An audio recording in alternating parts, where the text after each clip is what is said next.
Welcome to Art Bell Somewhere in Time. Tonight featuring Coast to Coast AM from September 4th, 1999. From the high desert and the great American Southwest, I bid you all good evening, good morning, as the case may be, across all these many prolific time zones covering so much territory, from the Tahitian, Hawaiian Islands out west, eastward to the Caribbean and the U.S. Virgin Islands, and maybe a little further, actually, south into South America, north all the way to the pole, and worldwide on the internet, thanks to Broadcast.com and the Intel Corporation. And several people have sent me their little sound logo, which I ought to use.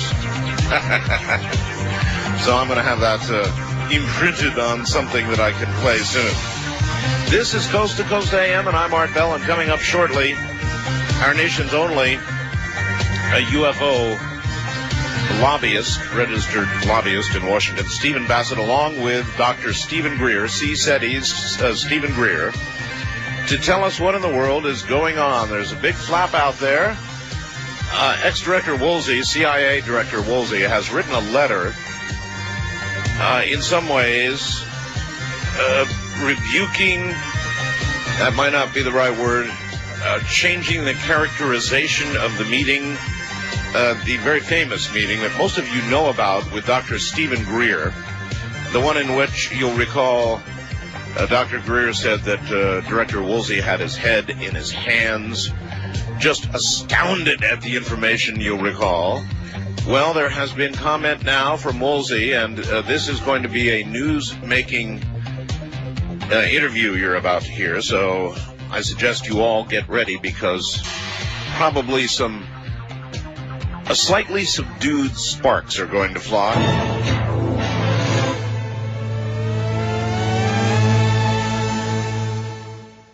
We're going to do something fairly dramatic tonight, in that it's a controversy, and I would imagine it's going to generate, as I said, some news.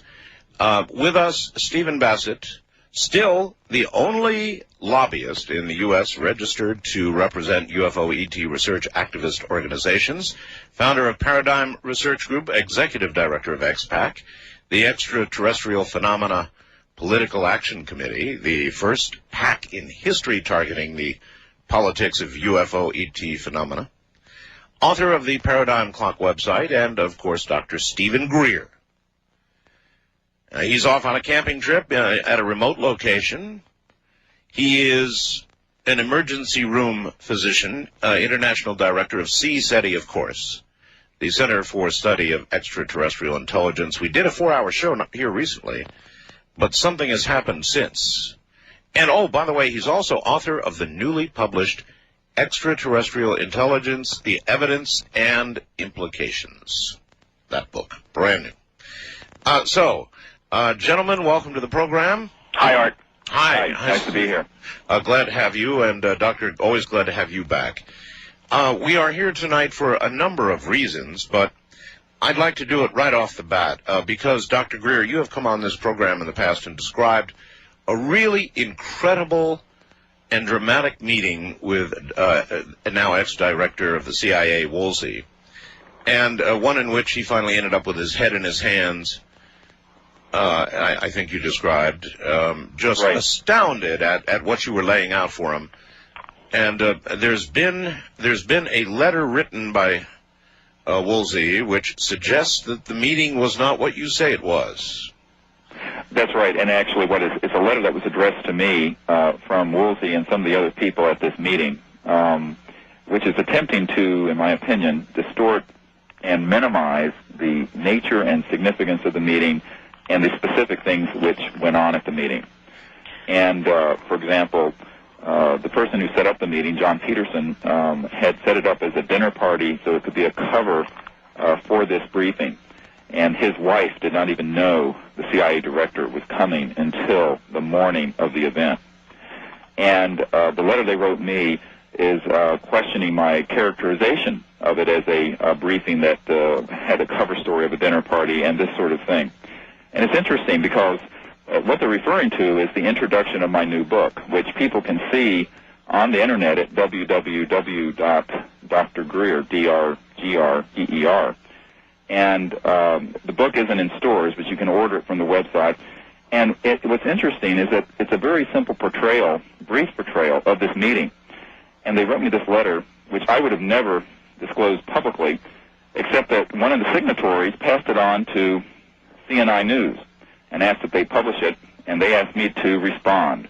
So I have had to issue a response.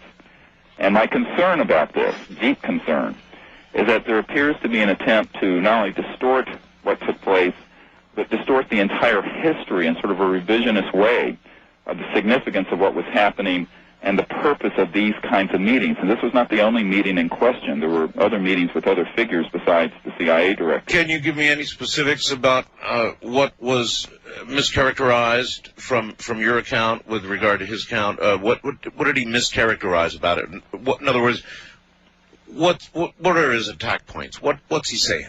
Well, the main point is that they're saying that the way that I described the meeting was not accurate.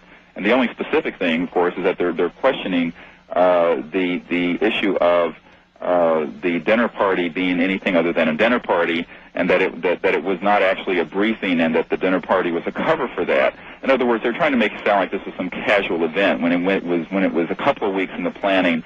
And the person who set it up, and I have this in writing from him from a FedEx he sent me 10 days before the meeting, where he states repeatedly how significant the meeting is. And I'd like to, the audience needs to know that this was a very well-planned and significant event, and our concern is, of course, their attempt to spin it, as Washington people like to do, in some other direction.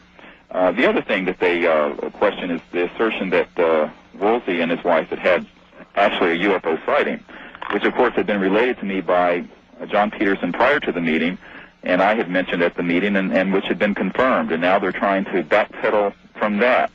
So it's a very strange thing that's going on, and of course this happened subsequent to the release of a couple of weeks ago of this new book, Extraterrestrial Contact, the Evidence and Implications. So it was a forward to that got him going, got him to respond, and you're saying basically baloney happened as I said. It happened exactly. In fact, one of the things that I point out is that my account of this meeting is so incredibly understated because it went on for over 2.5 hours. Well, would you like to state now, if it's understated, then go ahead and state it the way it really occurred. Well, to give you an idea of the significance of it, I want to quote from a letter from the person who set it up, who heads up a national security think tank. All right, go right ahead. And Peterson wrote to me, and I quote, "I talked to Woolsey this morning, and he, underlined, suggested getting together over dinner. He was not aware of your organization or that anyone was planning an announcement regarding UFOs. This almost certainly means that, one, there is an active attempt being made at lower levels of government to sabotage Project Starlight, the CSETI disclosure effort, and number two, this group almost certainly has tapped your phones and is aware of most of the details of your plans." Oh, really? Now listen, it gets better. If we do have dinner with Woolsey, we will have moved this whole thing to a much, much higher plane, and in doing so, raise significant red flags for those who don't want to see this succeed. Operation Starlight will become a serious, underlined, serious threat to the status quo. You must understand that great principalities and powers will oppose your plans. Then in bold, the whole sentence is in bold, remember, the most powerful people in the world will have a deep, compelling interest in our activities and will use everything, in italics, at their disposal to effect their objectives. Now, does this sound like a casual dinner party to you? No. Well, see, this is my concern, is this revisionist spin that's coming out where they're trying to portray me as inaccurate or somehow devious or distorting the nature of this meeting. Okay, well, it sounds to me like it was characterized to you exactly as you just read. Now, that was the characterization of the meeting. Do you think that was, in fact, a characterization that, at the time of that writing, Woolsey agreed with? Well, certainly the meeting took on that nature. I mean, you don't, for example, my wife, who I never get involved with these sort of things, is issuing a letter to reaffirm the fact that from the minute the CIA director walked in the door until they left 2.5 or 3 hours later, the entire time was focused on the UFO issue, the extraterrestrial issue, secret government issues, issues related to the implications of disclosing this spectacular issue, the fact that he had no access to these issues and to the subject as a CIA director, on and on and on. This was talked about for over 2.5 hours. It can be characterized in no other way, and what I'm astonished at, because I went to this meeting in good faith as a director of CSETI, but as a physician who took time away from his medical career, got a nanny for the children, and my wife and I flew to Washington exclusively for this meeting. This is not a casual get-together, and it was certainly not set up that way. And here they're going to issue, through this news service, CNI News, a very, in my opinion, spin attempt, because now it is in print in this book. And again, this whole introduction I wrote can be read on the internet at www.drgreer.com. Right. And so people can go and see. Now, I think a deeper issue is at play here, and that is, I can't guess at the motives for why they would issue a letter like this and then deliberately leak this letter to me to a news service. Yeah, too bad. I was about to ask you that. I think it's the most bizarre thing. It's bizarre. But I will say this.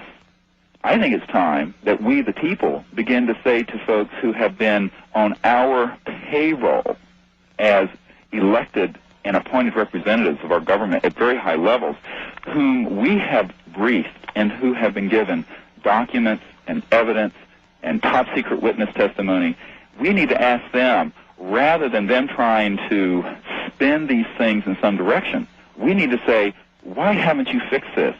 Why haven't you allowed this subject to go through a hearing process? Why hasn't this been disclosed? Now, this is nearly 6 years after the fact, and we're still waiting. And the world, meanwhile, has an ecosystem collapsing because these top-secret projects are withholding from the public technologies which could literally reverse the fortunes of the world's environment in a very short time. So there are big things at stake here. Yeah, what you're doing is dangerous. I mean, if what you're saying is true, then what you're doing is dangerous. Well, I don't care about that. I've run the gauntlet on this stuff, and I've had plenty of threats aimed my way. But what I don't like is an ex-public official who I provided a pro bono, unpaid briefing for. In other words, this was not something we were doing under contract. And we have done this with many officials. And I don't appreciate it coming back where a letter is written to me and then it's leaked by someone else working with this man, Mr. Woolsey, to a news service. And, of course, I would never have approached this. One of the things that they accuse me of in this letter is bad manners. Well, anyone who has ever worked with me knows that is the last thing. Excuse me, bad manners? Yes. It uses the word, let me use the word, that my conduct in writing this introduction to my book contravenes accuracy and simple manners. And simple manners. Oh, all right, I've got to stop you. Listen, I guess I've got to ask you again about the meeting itself. Simple manners. That means that means nothing. We could be talking about dinner manners, or, Doctor, was there a moment during which the ex-CIA director solicited your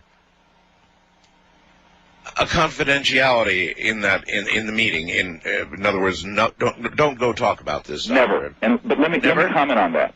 Right. Let me comment on that.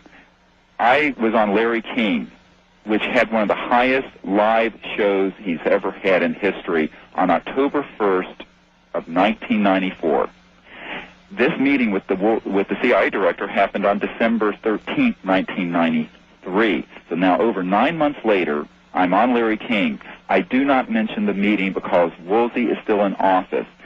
Believe me, I have been every bit restrained, incredibly restrained, and every bit the gentleman in these matters. Once he left office, I thought it was fair to discuss it and discuss who in the Clinton administration has been briefed and the extent to which the executive branch has been told about these matters and yet has done nothing. So again, at no time were you solicited to be silent? No, and if anyone ever asked me of that, I wouldn't do it for this kind of thing. Now, there are top-secret witnesses who ask for my confidentiality, their confidentiality, until they can be appropriately subpoenaed or given testimony before Congress or in some other very suitable venue.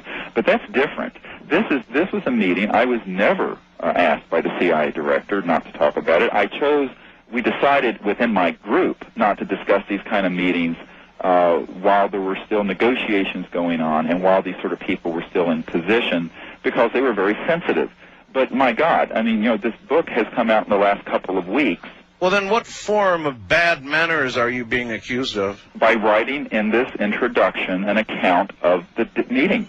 They think that is somehow terrible. I think what's terrible... They don't deny it. Oh, no. In fact, this letter confirms that the meeting took place. That's the other significant thing about the letter. But here's the rub, Art. There is an attempt, I think, to spin this in some direction that tries to take credibility away from what happened. Sure. And yet I just read to the audience these astonishing comments that were made in a FedEx sent to me 10 days before the meeting happened, as we were setting up the meeting, about how significant it was, what an orbit this thing was moved into, that this was going to be a very important meeting. It was not just a dinner party in Arlington. And the fact that they're trying to distort it and spin it that way is very disturbing, because what I think is that it's time for CSETI and its supporters and all your listeners who care about this issue to start hounding the government and saying, look, it is high time that someone act on this matter and get this issue resolved. And it is not, I am in no way going to be put in a defensive posture, because I believe the people who have been negligent and in some respects have not upheld their responsibilities to defend the Constitution are these public officials who have been told about the problem, who have acknowledged there is a problem, and yet have done nothing tangible. Do you now include in that group Director Woolsey? I do indeed, and I think this is one of the issues. My portrayal of him up until now, of course, has been an open-minded person who wanted to see this thing resolved, but apparently couldn't. But the fact that there is this sort of counterspin, which of course the spin meisters in Washington are very good at, coming out, makes me question now, whether, to what extent he really wanted to see the secrecy resolved. And I certainly think that rather than nitpicking over this sort of thing and trying to put a distorted view on this kind of a meeting, that what he really should be addressing and what we, the people, should be demanding that he and the President and others address is why the subject has not been taken up at a presidential commission level and at a congressional hearing level yet. All right, well, that would enter the ballpark of Stephen Bassett, my other guest. We're at the bottom of the hour, and when we come back, we will indeed be talking with Stephen Bassett about that wish and that hope and that, I guess, almost demand that it's time that something be done. I'm Art Bell, and with me, of course, Dr. Stephen Greer of CSETI and Stephen Bassett, our only representative in Washington for ufology. You're listening to Art Bell, Somewhere in Time on Premier Radio Networks. Tonight, an encore presentation of Coast to Coast AM from September 24th, 1999.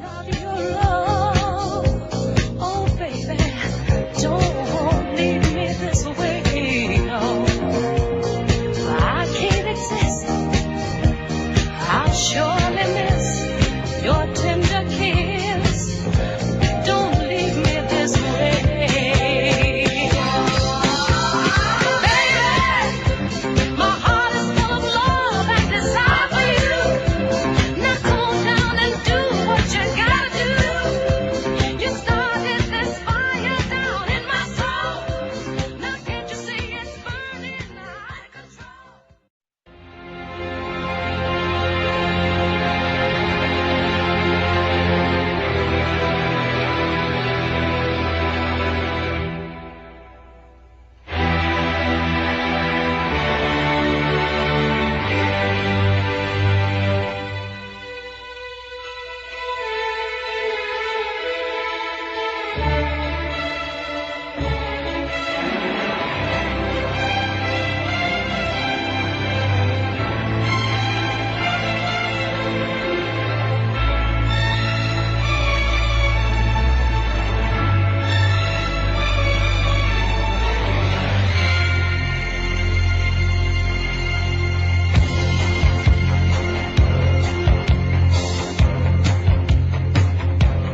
listening to Art Bell Somewhere in Time. Tonight featuring a replay of Coast to Coast AM from September 24th, 1999. Well, my guests are Stephen Bassett, our only UFO registered lobbyist in America, and also one of a kind, Dr. Stephen Greer, who is the international director of CSETI. At issue is what happened with Woolsey, the ex-CIA director. Was there a meeting? Was there only a party? You're hearing Dr. Greer actually respond to something that is actually not yet quite out from ex-director Woolsey. And I've got a comment about that, too, in a moment.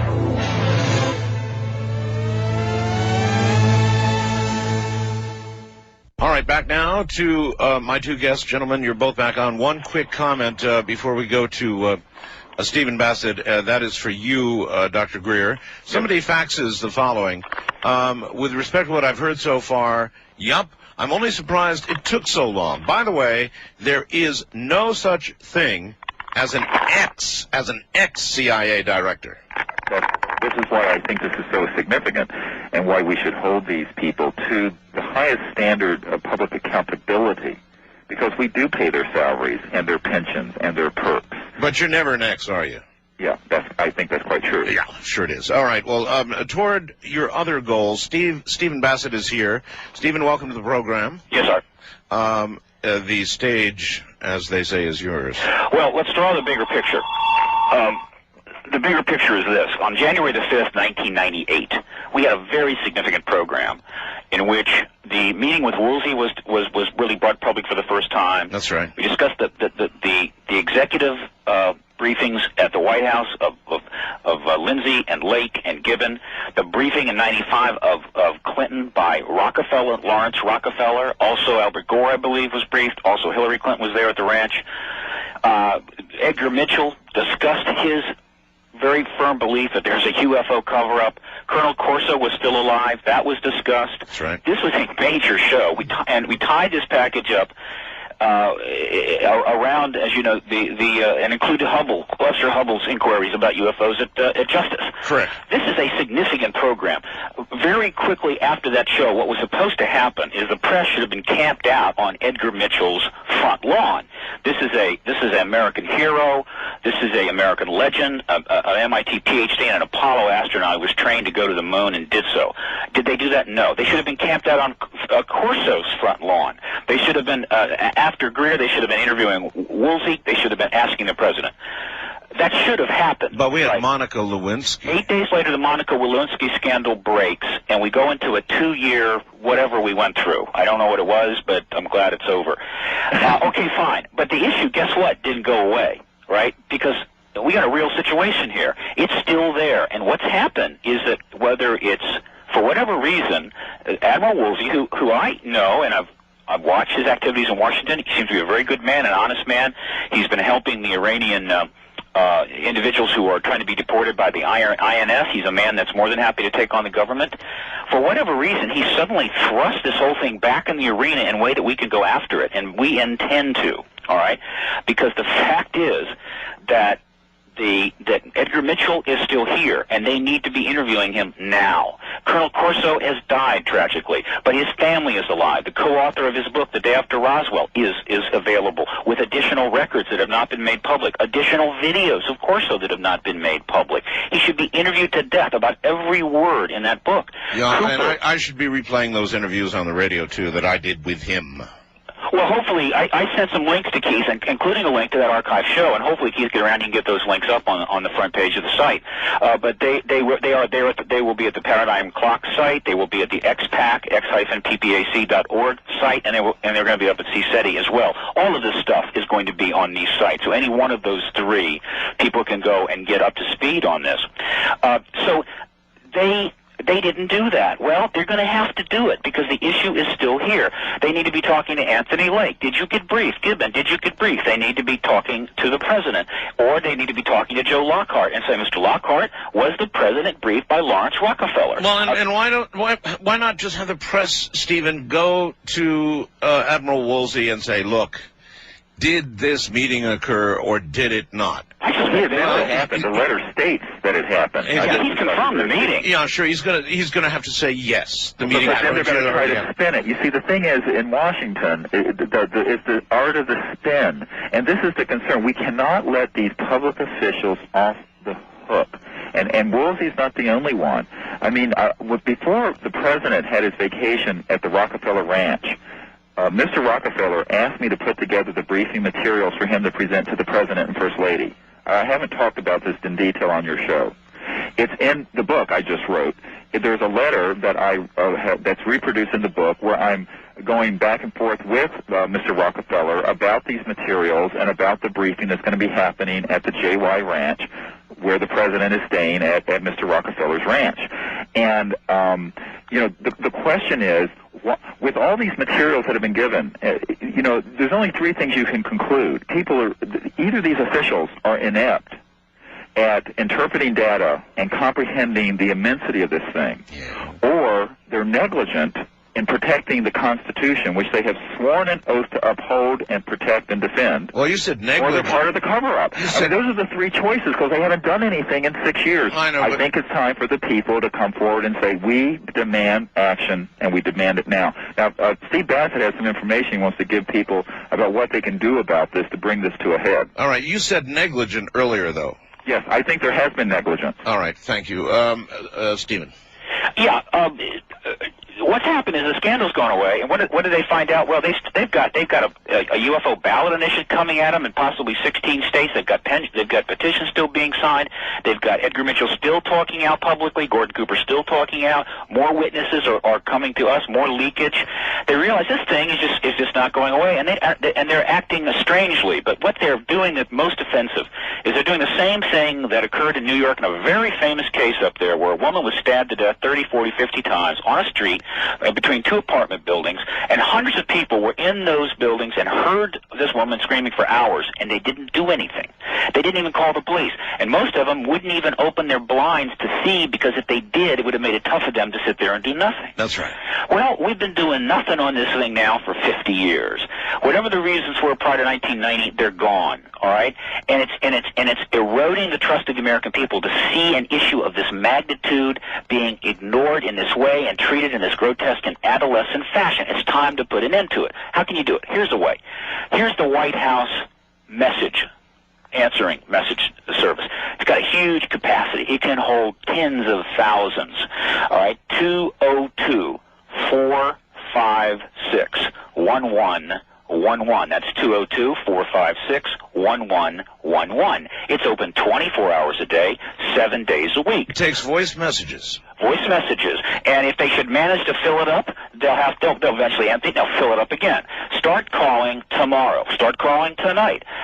Your listeners need to put a message in that says, Mr. President, and by the way, Mr. Aspiring President Gore, who wants to be the President of the United States, as do a lot of other people running for office, as you know, this year.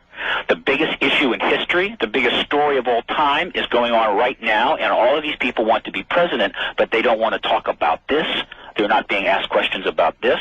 So call that number, 202-456-1111, and say, Mr. President, Mr. Gore, we want congressional hearings on the UFO ET cover-up, and we want them now. And we do not want any if I can interject here, we also want executive action on and follow-up on materials that have been provided to the president and his staff by CSETI and others over the last 5 or 6 years, and that it needs to cite this. I mean, one of the key points here is it's like in all these issues, what do they know and when did they know it? Well, we have a paper trail of what they know and when they know it, and I'm here telling all your listeners, whether they're 5 million or 10 million, I don't know how many are listening, that if they will get on the horn and call and then also follow up with a letter to the White House and say, we know that you've received these materials, we know that you have looked into this, we want action on it now. And they need to also do that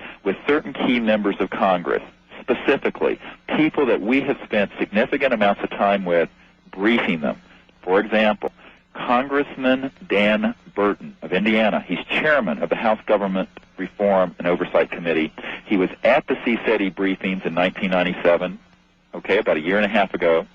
He was very much involved. About 2 years ago, he was very interested. He could single-handedly marshal hearings where all these top-secret witnesses could come forward. People need to write to Congressman Dan Burton and recommend that he follow up on that offer he made to look into this issue seriously in 1997. They need to also write the very powerful Republican Congressman Christopher Cox, whom I have also personally briefed, who wrote the very important summary of the Los Alamos Chinese nuclear spy scandal, and who has been in the media a great deal.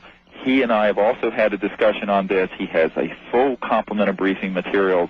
He is also someone who needs to arise to his constitutional duty and hold an inquiry. And the third person is Senator Richard Bryan of Nevada, a senator on the Intelligence Committee of our Senate, whom I have personally met with on this issue, and he has deep concerns about excessive secrecy. These people need to be specifically addressed. And if those of you listening, I'm begging those of you who are listening to write the president and write these congressmen and senators that I've just mentioned, and let it be known that you are aware that they have been briefed with the CSETI materials and that you want them to hold these hearings. Tell you what, Doctor, give me a little bit of an example. If they're going to call up there and they're going to be asking the White House, damn it, we know what you've got, give us an example of what they have that we should be demanding be brought forth. Well, they have a very expanded briefing document that we have put together that has hundreds of pages of top-secret government documents. They have the videotape footage of over a dozen top-secret witnesses giving detailed information of these projects. Okay. When they gave testimony, we made duplicates of it and have sent it to them. They also have undeniable case evidence and an overview of the subject which establishes its bona fides and its validity with beyond any question of a doubt. They have this material. They have the very best electronic, photographic, radar cases, videotape footage that has ever been assembled. We have put together, and it is in their hands and has been in their hands, in some cases, for 4 and 5 and 6 years. So it's time for the public to say, look, folks, this is what CSETI has done. This is what we know you have. Now, what are you going to do about it? You're supposed to be protecting and upholding and defending the Constitution, which is being subverted by top-secret projects. And this has got to stop. And I think the people, you know what I have been told by more than one member of Congress, Art? What? Is that they are tempted to do something about this, but they're not going to do it until the public speaks. Until they hear from the media and from the public, they are not going to do anything about it. And I have been told that by chiefs of staff. I've been told that by senior aides and by congressmen themselves.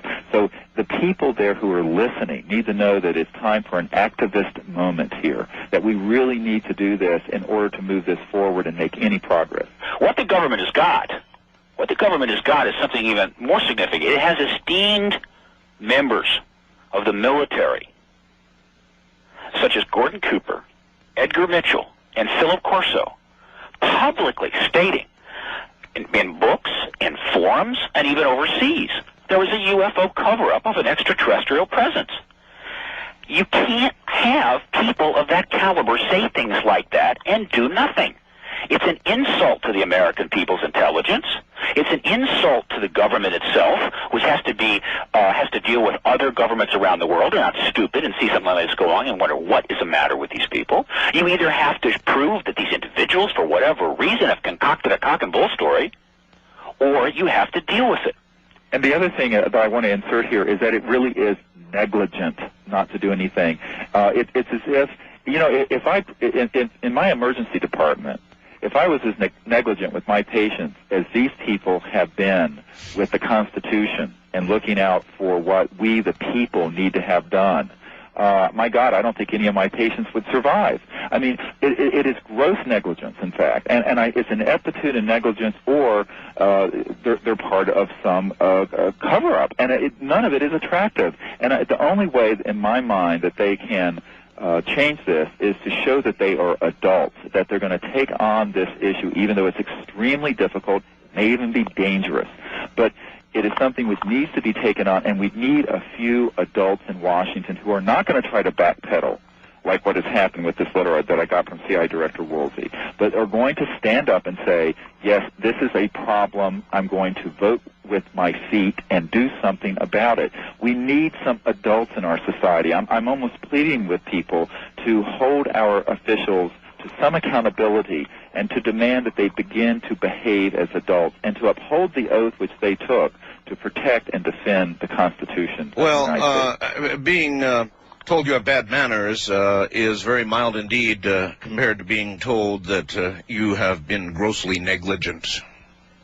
Well, look, I'm not the president, the CIA director. I'm a civilian who has done the best that I can do to get materials to these people, to give advisories and of how this should be taken forward. And we've done this patiently over many, many, many years now.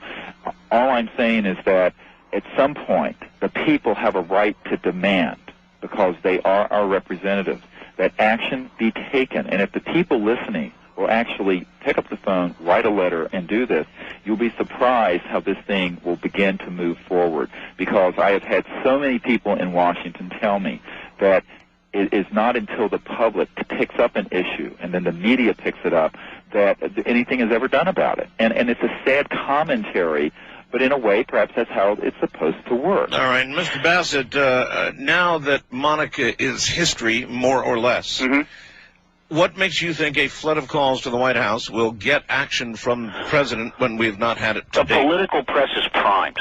They, since 1998, that show, one of the things that's happened is we have bugged them. They have been shoved this material.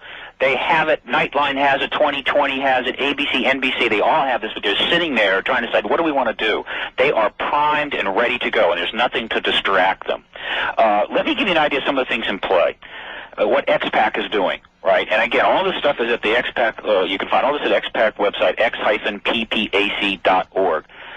A concerted effort is being put together right now, has been for about 30 days, to hold a press conference, a major press conference in the main ballroom of the National Press Club in downtown Washington, in which 5 PhDs, 3 American astronauts, a former high-level official in NASA, are going to completely lay out the witness issue, the congressional hearing demands, as well as all of the political initiatives in play in front of what will, I guarantee, be a packed ballroom of press, and make it absolutely impossible for them to dodge that issue.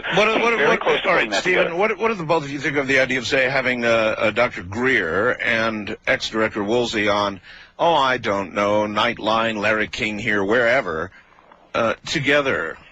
I'm sure that Dr. Greer will be happy to attend.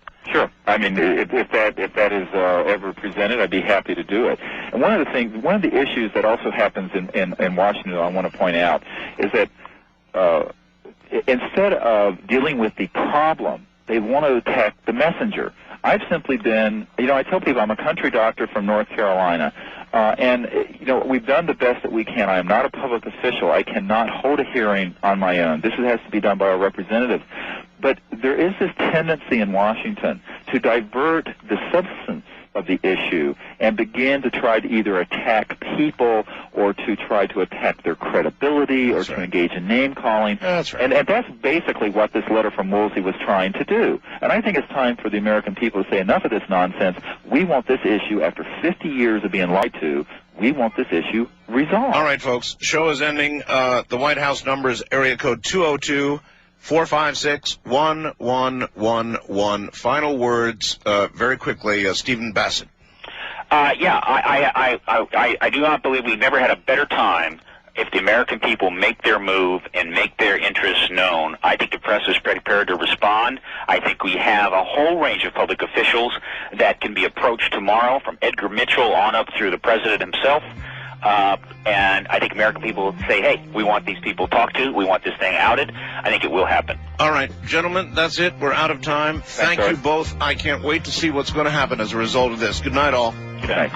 All right, there you have it, folks. Stephen Greer, Stephen Bassett, I'm Art Bell. This is Coast to Coast AM. You're listening to Art Bell, Somewhere in Time. Tonight featuring a replay of Coast to Coast AM from September 24th, 1999.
Premier Radio Networks presents Art Bell Somewhere in Time.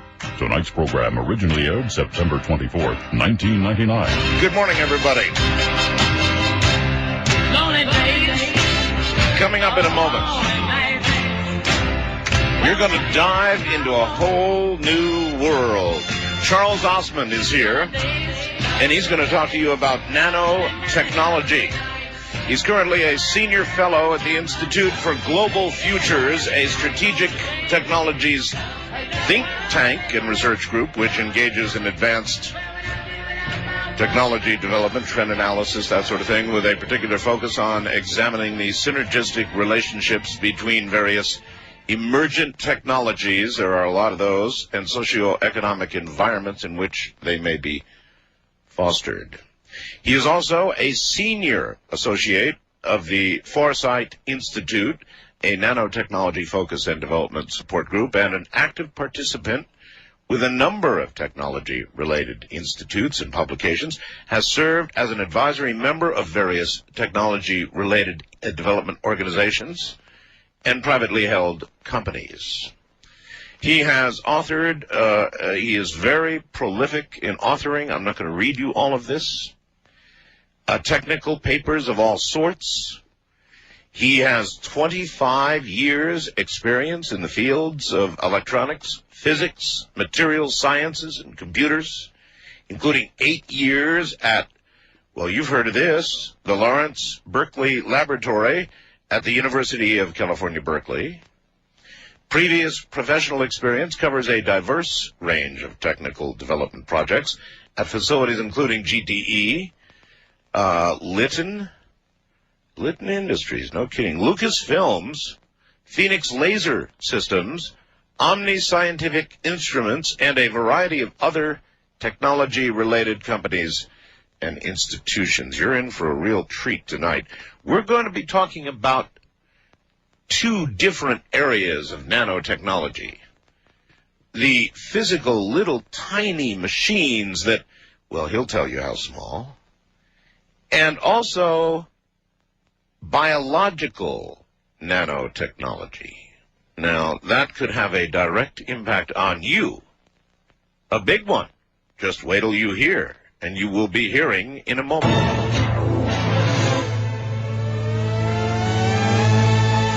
By the way, Charles Ostman has also presented papers on things like artificial intelligence. And that's something, there are so many things that I want to talk about. Yeah, it's true. I see my website does say replay, and so you see it's just a dumb computer. It thinks I'm in replay tonight even though I'm here live. No, even though that's what it says, folks, we're here live. And you know what? Before we even talk about nanotechnology, hi, Charles. Hello. Glad to have you back on the program again. Thank you so very much. Well, I want to ask you about something probably totally unrelated and something you don't want to probably comment on at all, or maybe you do, I don't know. You're welcome to try anything you wish. Okay, good. A lot of people out there are really concerned about Y2K. I actually spoke on a committee last November. Cool. It was a closed committee. It was at the Tech Trends 2000 quarterly conference. A closed committee? Yes, RSVP only. It was from 7:30 in the morning until about 9 o'clock at night. Members of Congress. There were quite a variety of people from various major companies, probably some of which I shouldn't name. NASA. You don't have to name them, but I would like to know, in essence, what you told them. Okay. Can you tell me that? Yeah, sure. I felt very privileged. Why they would pick me out of a hat, I honestly don't know. I mean, I'm on the board of several different institutes, and I guess I get fetched up for various reasons. The one thing I spend a tremendous amount of time on is I do, as you had said in the introduction, spend a lot of effort to look at not one or three, maybe 20 or more different technology vectors simultaneously, and then try to compare that to constantly changing economic trends as well as socio-political Right. trends. So how does that impact Y2K? So this is why Y2K is relevant. It's not so much that everything's going to turn off precisely at January 1. In fact, roughly about 6% of the expected failures will actually be occurring right then at that moment. Right. What is interesting, though, and I actually sat on the International Policy Imperatives Board, and in fact I sat right next to Dr. John Forgy, who's actually a senior board member of the World Bank. So the eyes of scrutiny were upon me, and after I gave my presentation, it was quite interesting to have him look at me and say, well, Charles, that was very interesting, and I think most of what you said was about right on the mark, except it was too conservative. So here was a senior board member of the World Bank telling me it's a little bit too conservative. He said it was too conservative? Correct. And so here's what, and I won't get too complex, but here's what the majority of the talks were on, and my talk as well. Not so much technology itself precisely, because that's kind of a known thing. What is unknown are the economic and sort of what I call the social cohesion indices, which could go any number of different ways depending upon which particular set of nodes in an option matrix you want to say are going to be amplified. Well, how did the man from the World Bank think that it was going to come down? Well, he and I agreed on the following things. That first of all, U.S., Japan, much of Europe, etc., are very highly symbiotically attached, you might say, to what's commonly called a JIT or just-in-time technology-based economy. That is, most of our infrastructure, certainly all of our manufacturing, the vast majority of it, are reliant upon highly automated, highly distribution-dependent systems where you have these large value chains scattered throughout the world.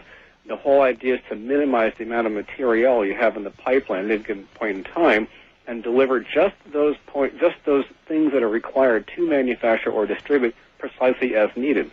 For every 1% of JIT capacity you can approach, you get something like 8 or 9% profit margin increase.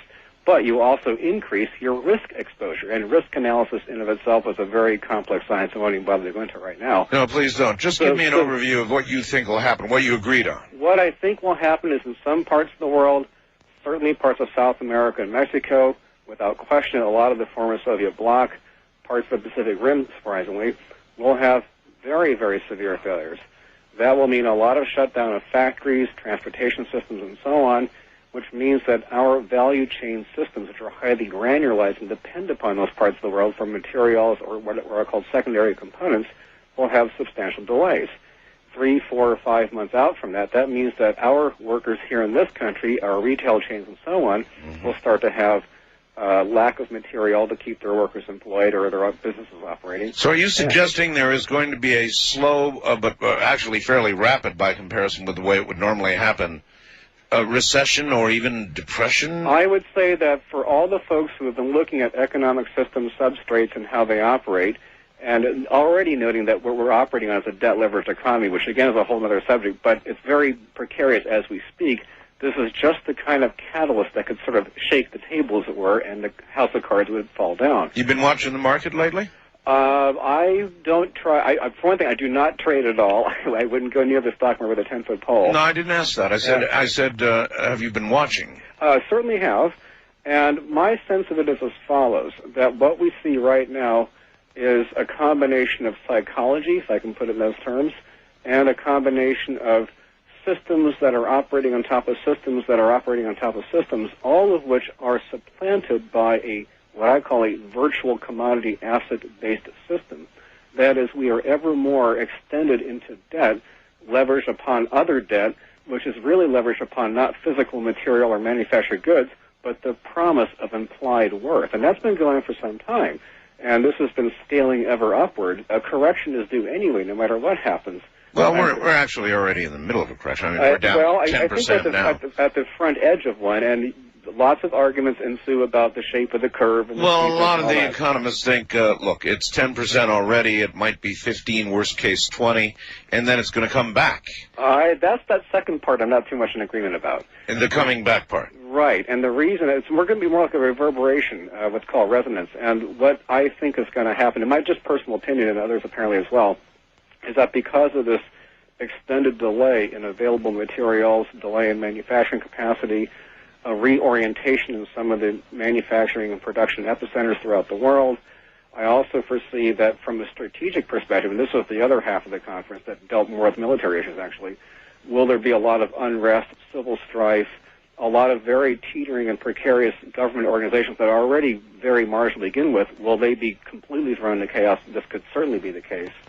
You mix that all together, and what you end up with is not only a delay in our JIT systems, but a secondary delay in our export capacity to many of these countries which are sort of stuck in the middle of this. All right, all this said, yes. What's this mean to the average Joe, say, living down near Anaheim somewhere? Sure. Living in an apartment, working every day. What does it mean to him? It means that life may get a little more tricky, credit will be harder to get, cost of goods will start to go up, the free-flowing economy that looks, has that appearance of a rosy tint to it right now will not be nearly as rosy. And people should expect to be tightening their belts. Should he worry about losing his job? Quite possibly so, depending upon the nature of his work. Should he worry about electricity going off? Depends on what part of the country you're in. And I don't mean to be cryptic. I'm just saying that there are certain pockets, I think, like in some areas that are less developed, perhaps some areas like in the Appalachian areas, perhaps in some of the Southwest, strangely enough. And there's other areas where I think because of the lack of cohesive standards across different state boundaries or even within jurisdictions within the state, there's kind of a hodgepodge, as I'm sure you can imagine. And the real problem is just trying to get a set of protocols or standards that everybody will agree are the standards. And this is what, especially in the embedded controllers world, that's when it kind of gets very scary indeed, because at least in enterprise, I divided my model into like 3 layers: the physical, the intermediate, and what I call the virtual layer. At the virtual layer, you have these very large sort of metascale systems, what's called enterprise computing. This is insurance companies, banks, major government institutions, and so on. Sure, there'll be some minor pockets of failure, but in those kinds of integrated systems, at least everything's connected together. That's a simple way of putting it. But it's at least possible to back-propagate some sort of a calculated, which I might call an error or a series of errors, so that you can see where the failures are, contain the errors, and contain the different failure components, and isolate the system from any system-like. Do you think there'll be enough failure and disruption, social, economic, whatever you want to look at, as to cause our friend Joe in Anaheim to be concerned for his safety because people will begin to misbehave? You know what I think's really going to happen, just between you and I having a chat in the fence? South of the border, in Mexico, you're going to have a horrendous failure. I mean, it's going to be very, very different for what goes on there compared to what goes on here. Mexico City, for instance, I wouldn't even dream of being near it. And what I visualize are a lot of people fleeing from Mexico and elsewhere south of the border, trying to come here. I mean, good luck getting back. Good luck getting back. I really think it's not such a good time to travel abroad. I would think this would be a terrible time to travel, and I have quite a few friends scattered throughout the world, actually, and we communicate all the time. And as this moment in time approaches, I, with a very pleasant but somewhat firm tone, say, please, just reconsider your travel plans for the next few months. You know, put up that a lot of these folks are on business trips and so on. And I think that the potential for chaos and political unrest, wherever it might be, it would be prudent not to be somewhere else, at least for a month or two after that point passes. So whatever the risk is here, it's much greater elsewhere. Absolutely so. And I think for us as humans here in this country, the kind of economic pain we'll feel might be, say, 9 to 12 months out. Then it might get pretty severe indeed. Our computers right now aren't all that bright. I'm considering my own website right now, which has great servers, but, you know, despite the fact that they're Pentium gazillion, whatever it is, they don't know that I'm live tonight. It says repeat up there, right? I'm not even looking at the website, but I'll trust you on that. Trust me on this, unless Keith got to it already. He's probably listening.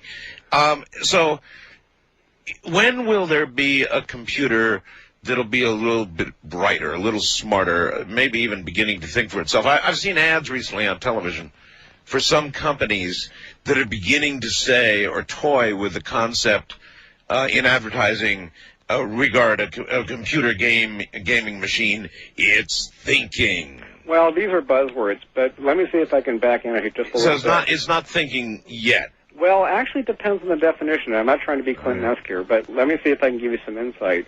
In the world that I spend a lot of my time is in the world of so-called evolvable systems. But I have to emphasize the word system, and here's where the rub might be.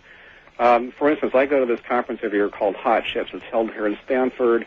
It's kind of where all the Hot Chips. Hot Chips. I'm not kidding. That's right? the name of the conference. It's a fun event. I just wanted to get the pronunciation correct. Chips. Chips, as in computer chips. Thank you. And all the major vendors show up and kind of show their wares, and it's a fun event. It's a very academic, but also a kind of a shill routine for all the industry folks to blather on about Moore's law and the next fastest chip and so on.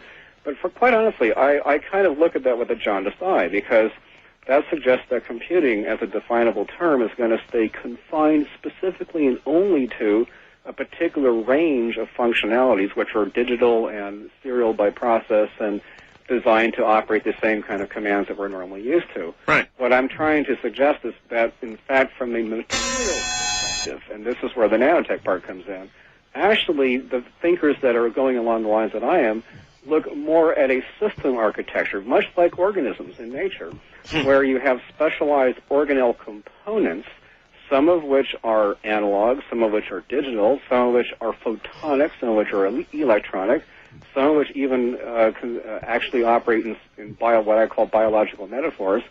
And in that context, with this sort of wider range of tools to work with, the concept of creating systems which themselves are evolvable, xenomorphic by nature, is an entirely different approach to the so-called problem of AI, as opposed to what it was 30 or 40 years ago, when you had a bunch of folks at MIT and elsewhere who were writing code with Lisp or Prolog or some language like this to build what looked like behavior engines, but they were nothing more really than just clever logical systems to mimic behavior as a process. All right, so cut down here. They're not really thinking as we think of sentient thinking yet.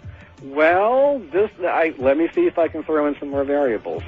For instance, in the world of genetic programming, evolutionary computing, and artificial life, all of which are thriving very well. I'm sorry for the pun. Machines that think, yes or no? Yes. And yes, let me all right. Well, then hold on. We're at the bottom of the hour. That's a yes. Machines that think now, so maybe the advertising that says it's thinking, maybe that's true. We'll be right back. You're listening to Art Bell, Somewhere in Time on Premier Radio Networks. Tonight, an encore presentation of Coast to Coast AM from September 24th, 1999.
Listening to Art Bell, Somewhere in Time on Premier Radio Networks. Tonight, an encore presentation of Coast to Coast AM from September 24th, 1999. Girl harmony, you gotta love it.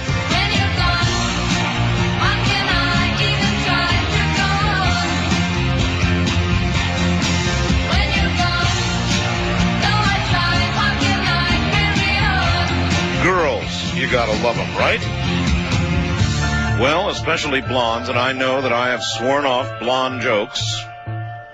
By the way, and I have no idea what this really means, but this blonde joke comes from Hawaii, and it says, Hakajiki mo shahami liiki toru, whatever that is. He says it means death to mainland scum, but leave your money.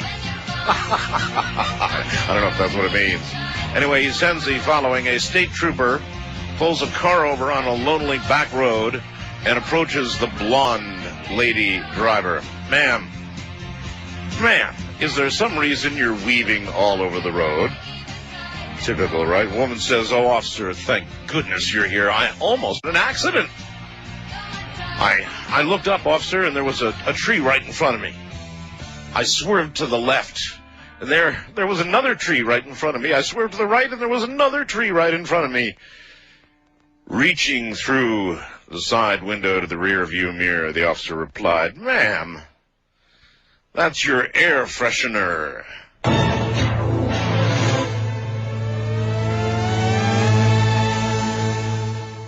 Now, we're going to practice having Charles Ostman say a slow sentence.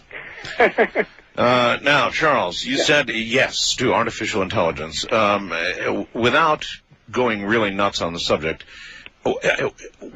let's first define what artificial intelligence is, the broad definition. What is it? Yeah, well, this is a very difficult question to answer. I'm not being cryptic. I'm just saying that in comparison to maybe previous times, there was a fairly narrow kind of a basic rule that said if the system was autonomous, that could reason or in some way demonstrate autonomous behavior or even just mimic the appearance of autonomous behavior. Well, what about self-awareness? That's kind of where I draw the dividing line myself. I call it synthetic sentience as a process.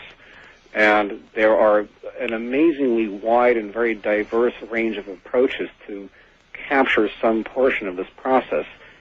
And let me see if I can just give you a few highlights. We don't have self-aware machines yet, do we? You would be surprised what I have seen. Surprise me. Okay. I was at the ISI, which is the Information Sciences Institute in Southern California. A lot of their work, by the way, is financed by DARPA and things of this ilk. And there's been a very, very strong push to create various types of what I might call sentience engines, really to enhance decision-rendering processes under duress, most notably things like battlefield simulations, where you might have the equivalent of several thousand entities called autonomous agents, and the agents move around on the field. They act as if they were living things, like people. They participate, they strategize, they negotiate, and they resolve complex problems with human interaction, as if you were actually in the battlefield. That's like one layer. The next layer says... but do they worry about their strategies and their planning killing people, that is to say, artificial people on the battlefield? Oh, yes. As a matter of fact, much of the research goes specifically into behavioral processes and what you might call emergent behaviors, precisely for that very reason. So they have a conscience. In today's complex military scenarios where you have mixed services, often with mixed cultures, and now, of course, with mixed genders. Yeah, but do they? Yeah, come on now, though. Do they really have a conscience about this, or wait a minute, or are they simply calculating odds and losses and that sort of thing in a very cold fashion? This is just in the world of autonomous agents in a synthetic environment for the purpose of assuming what kinds of emergent behaviors would occur under duress. But what I want to go into next, of course, are independent sentience engines, which are designed really to adapt and evolve their knowledge base according to input stimuli. And this is where it gets a little closer to the target. In other words, it learns. Yes, precisely so. In fact, at UCLA, there's actually a department of evolutionary intelligence, and I'm fairly familiar with the folks there. I visit there sometimes. But what I'm hoping to get to now is that it's not just a matter of taking a bunch of Pentiums and hooking them together and making a giant supercomputer and then can it think. That's not the way it is at all, really.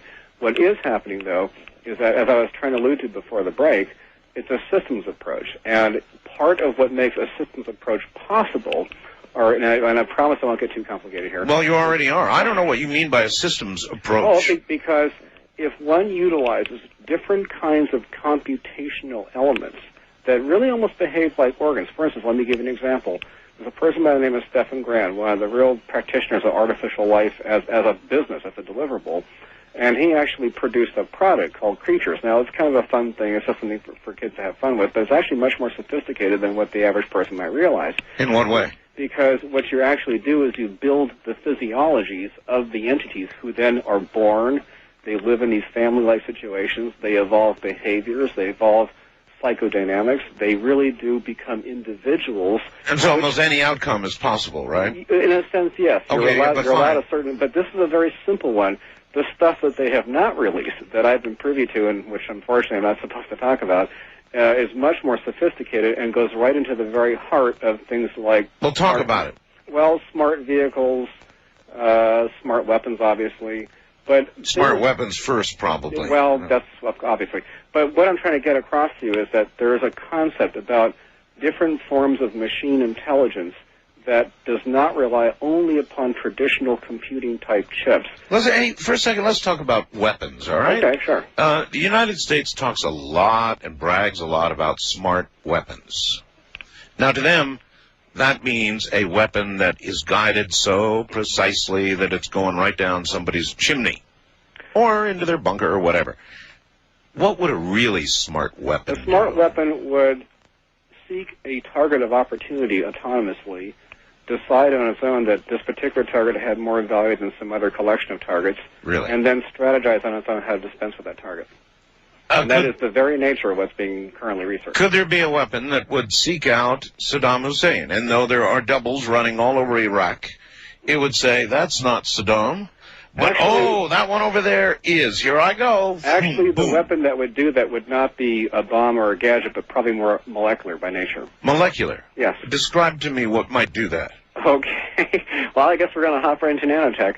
And sure. I mean, I'm sorry, we're kind of darting around here, but that's fine. Let me see if I can explain very, very plainly what nanotechnology actually is, at least from my understanding. And this is one of the most, unfortunately, misused words in the common language of the day. A lot of people see pictures of little machines and they think that's nanotech. Well, not exactly. You and I and all living things actually are nanofoundries. That is, living cells via the mitochondria and the ribosomes and other elements within the nucleus of the cell are given an instruction set via this quadratic numbering system called DNA, how to assemble a bunch of molecules and reproduce and do different things. Right.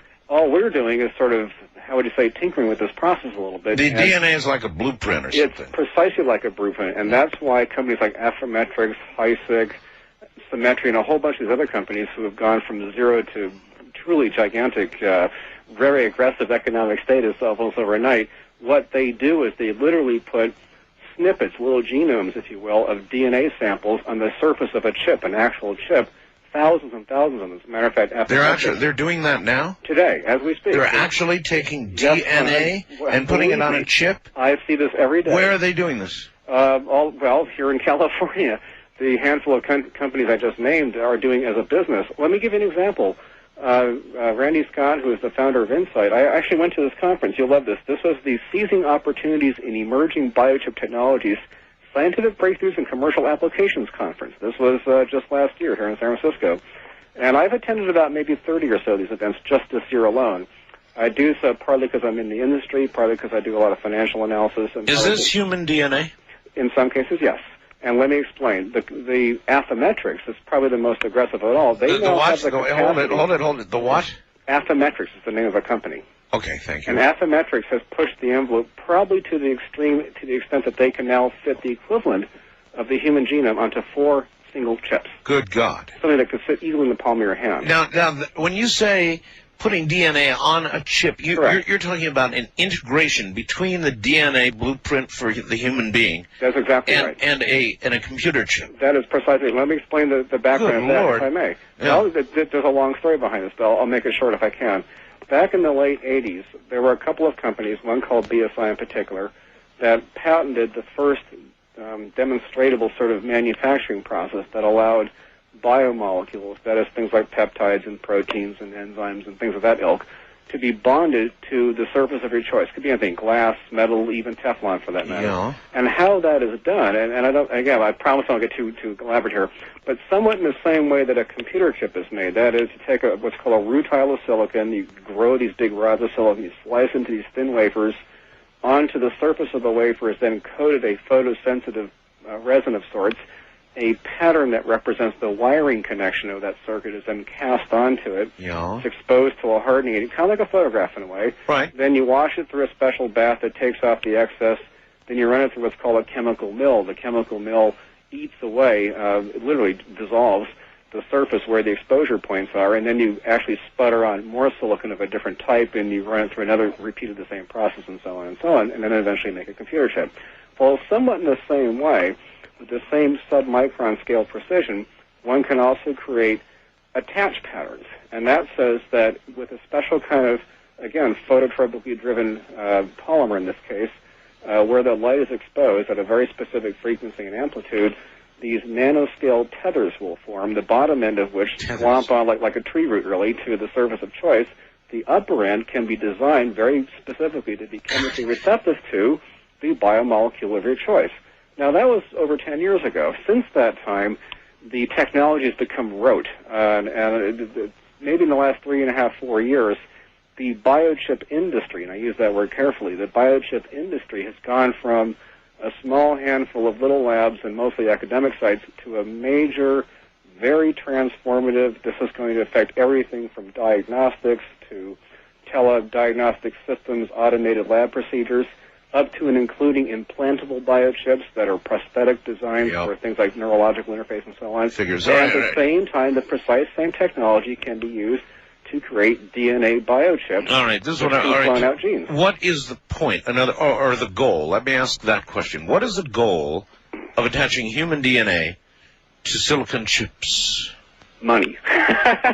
Lots of it. Well, unbelievably a huge amount of money. And I'll tell you why. I mean, I don't mean to be cryptic, but I'll give you one small example out of a plethora, and this really is like the very heart of the world I live in these days. Let me give you an example. In the world of what's called recombinant proteomics, and I'm sorry, that's the actual term, that allows the designer to literally fetch up the theoretical design of a protein, say, aha, if we only had a protein that did this, we could solve X physiological anomaly. Fine, this is a lovely way to manufacture those proteins, but that's only the beginning edge. Where, for instance, if you want to look at market share, $1 trillion plus the minute this happens is as follows. There are literally thousands of drugs throughout the world, the majority of which come from here in this country, which have been taken off the shelf by the FDA. The reason being that if you have a contraindicatory aspect, that is a negative reaction to a drug, and especially in today's world where we have so many combined drug regimens, many people that probably wouldn't have responded badly to a drug a number of years ago but are now in some kind of complex regimen, all kinds of strange things suddenly pop up that literally forces the drug to be taken off the market. Yes. Well, if you could take a sample of your DNA, or mine or anyone's, run it through a diagnostics of what's called immunoassay, and find out precisely what is in only your physiological makeup, we can get a direct roadmap to say you will respond positively or negatively to the following compounds. So in other words, it's really a sort of you can think of it as a serum, a nanotechnological serum. Well, that's not exactly the word I would use, but to use the parlance of the moment, it's a way to get an extremely precise lock on exactly the jigsaw puzzle, if you will, that's you. Well, let's say that you had cancer on your liver. Sure. Could you take my DNA, attach it to a chip, create something that would go in there, basically instructed to kill that damn cancer? Well, actually, you're very close, but we're jumping ahead, so please forgive me. I'm trying to make this a logical progression, if I may. Well, I'm trying to understand why you would want to attach DNA to a chip. Okay, so the first question is, by attaching the DNA to a chip, I can now, what's called hybridization, I can hybridize other components of DNA in whatever sample I wash across that chip's surface, which immediately tells me any kind of biological exposure event you had in your blood, any kind of physiological anomaly I'm searching for, any presence of drugs, or anything else that might be interesting, I can find out right away precisely about you and only you. Yeah, but you know what I see wrong with this whole thing? I'm not saying it's right or wrong, but let me just continue, please. Yeah. Okay, so once you have that criteria established, the following things become possible. A, using drugs that have been taken off the market and put them back on the market. Gotcha. That is $1 trillion plus industry overnight. Because the cost of putting a drug out here in this country alone, compliance requirements 8 years, half a billion dollars on average. You understand what's going on. Yes. But the second one, the one that I think is going to get your audience a little interested in, perhaps this is to answer your question. In 1993, I wrote a paper, just a brief treatise, on the concept of what I called a quasi-viral component. In fact, I even put a picture of it on my website. Quasi-viral component? Yes, a quasi-viral component is the following kind of thing. It's a molecular machine, and this is probably where the nano aspect comes in. Think of it like this. A virus, and nature is replete with lots of examples of this. Viruses come in all different flavors and shapes and sizes. There's something called a bacillovirus, which I'll mention in just a minute.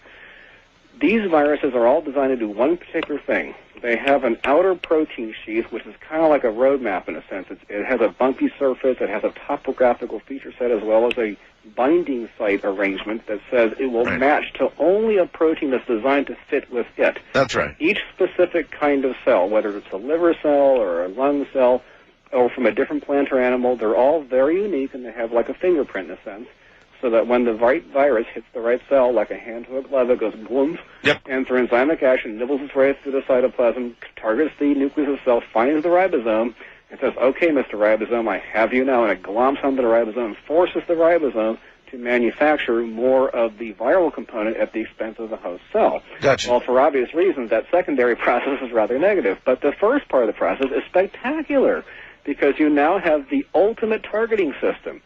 So in other words, put another way, let's see, when this is accomplished, accomplished.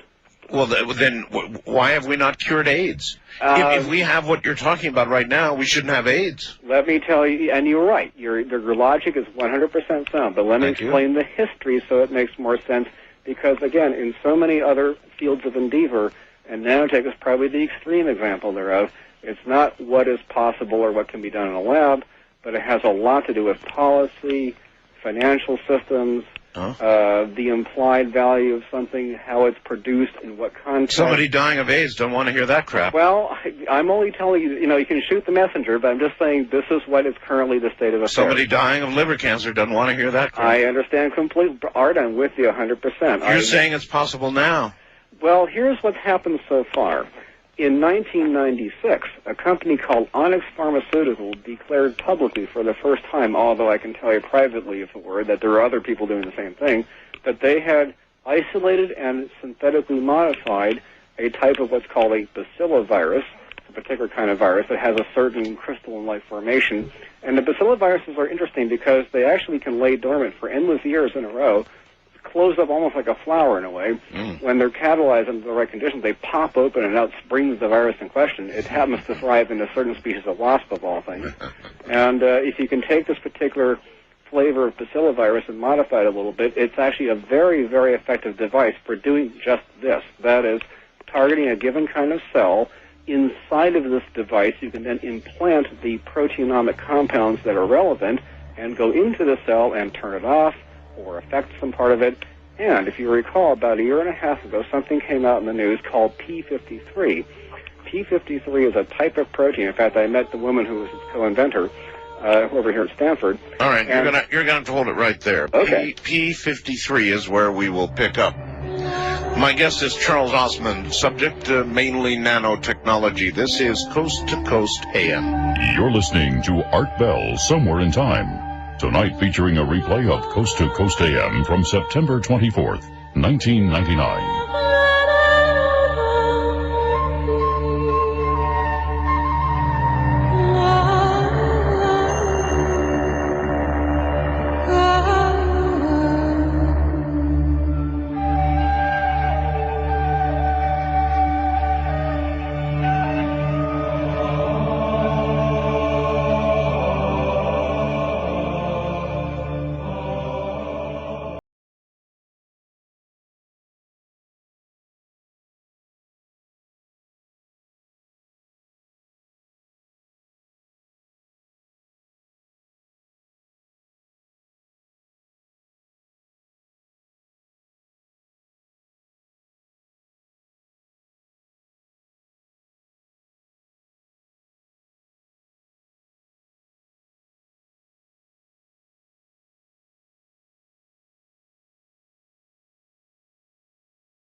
be here.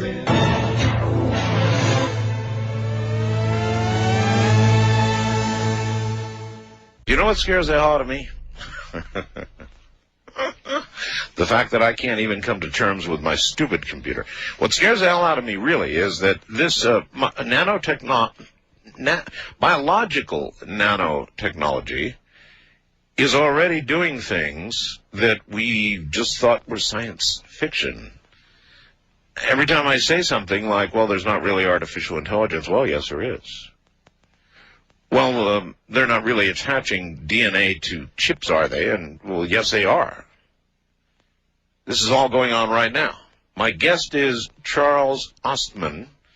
He was talking about something called P53. What's that? Yes, P53, and I'm not a biophysics, I'm not a practicing person in the biophysics world, and there's other people who are much more specialized in this area, but just in general, there's a whole catalog of different protein types. It's kind of like a phone book, if you will, a directory to say of all the different potential proteinomic compounds, here's a selection list of the ones that have been identified, here's some potential ones that could exist, and so on. Okay, so this is P53. So there's these different ways of labeling. So this particular one's called P53, and what it is, it's a switch. That is, it will actually shut down it's essentially like a light switch. It'll turn off the physiological mechanisms that keep a cell functioning. It will simply slow down and go into stasis.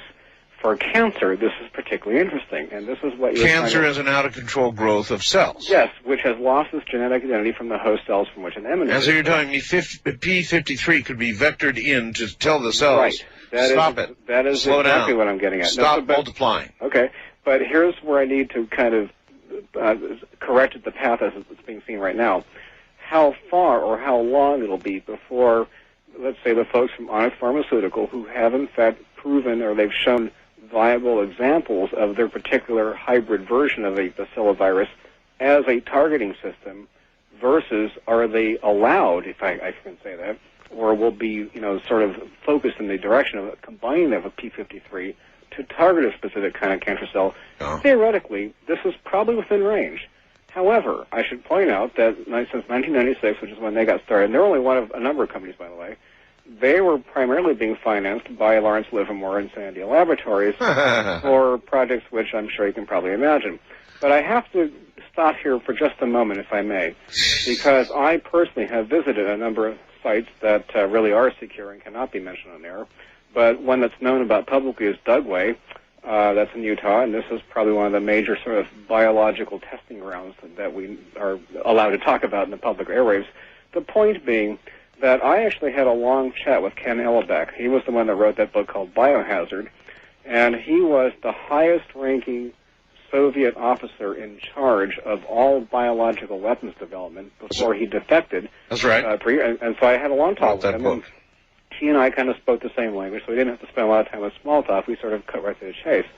And after migrating around a variety of topics, I kind of brushed the topic. I said, well, given all the current circumstance, the unrest in the Soviet bloc, the fact that Uzbekistan and Kazakhstan was where most of these things were being done, and right. the labs even then were in kind of shaky condition, right. what's happening now, right. Is there a real potential for some kind of hazard, even just by accident, let alone by smuggling and so on? And of course, I mean, this is not even a question mark. So what's really been happening, I think, in many parts of the world, especially in the U.S., there's been a very, very strong, aggressive push, and I support this, by the way, to discover ways, A, to identify newly emergent pathogens, B, to isolate them, and C, to find some kind of way of neutralizing Charles? Yes.